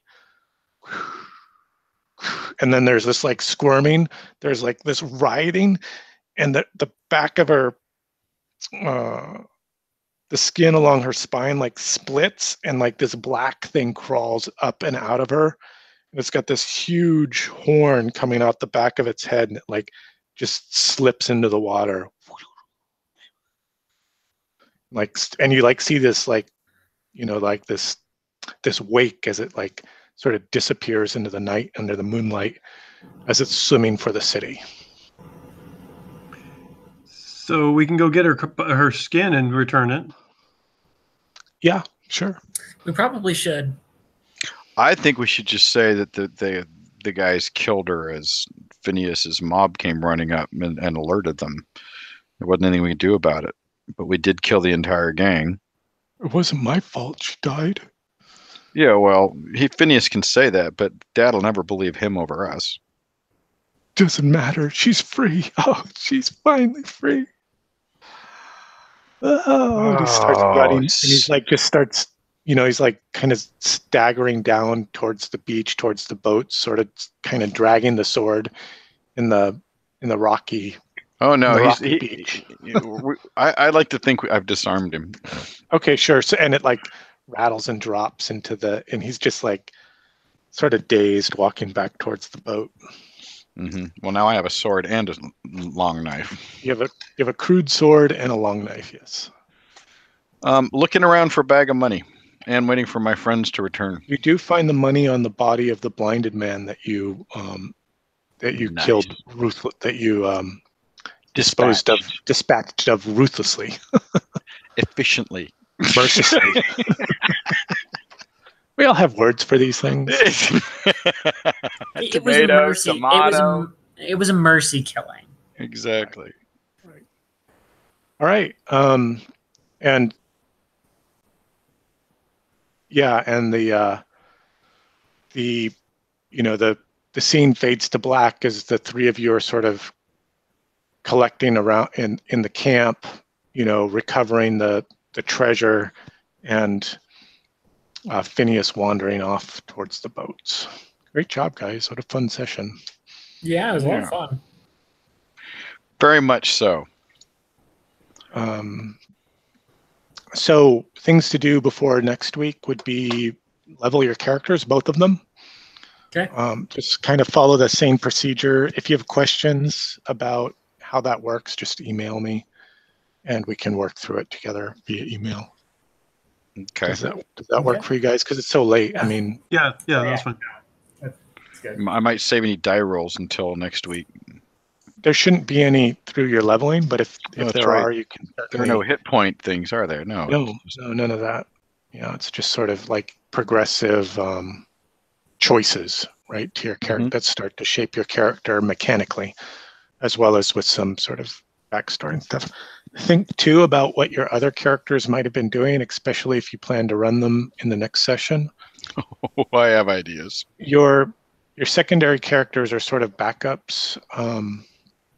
But it may be a mission, they serve a better purpose. Right, and you can easily flip-flop back and forth between them. Maybe even next session we might run the other characters in something else. Yeah. And the minimum party size, the quorum is 2. So with 2 players, you could use both your characters and run a party of 4. But what I'd like to keep doing is keeping the party size down to 1 character per player, just to keep things flowing, not having to juggle between 2 character sheets as they get more and more complicated. Mm-hmm. Yeah. So how about hits and misses for tonight? Let's start with Nils. Well, I think it was pretty, epic battle, big high speed chase kind of thing, and was certainly surprised by the demon lady. Right, that was kind of cool. I fully expected that. Yeah, I wasn't sure what to expect, but I knew something was going to happen. Any misses for you tonight, Nils? No. Okay. I think so. Cool. Peter, hits and misses. Well, honestly, my only miss is that we went over by about an hour, and yes, but the hit was that it was totally worth it. It was I thought fast paced, kept going really well. I really enjoyed the level of role playing we got to do and all the back and forth. Mm-hmm. Yeah, that was impressive. Ethan. I mean, I'm just loving this character of Morgan. She's just so unique that all the role playing is just a blast. Fun.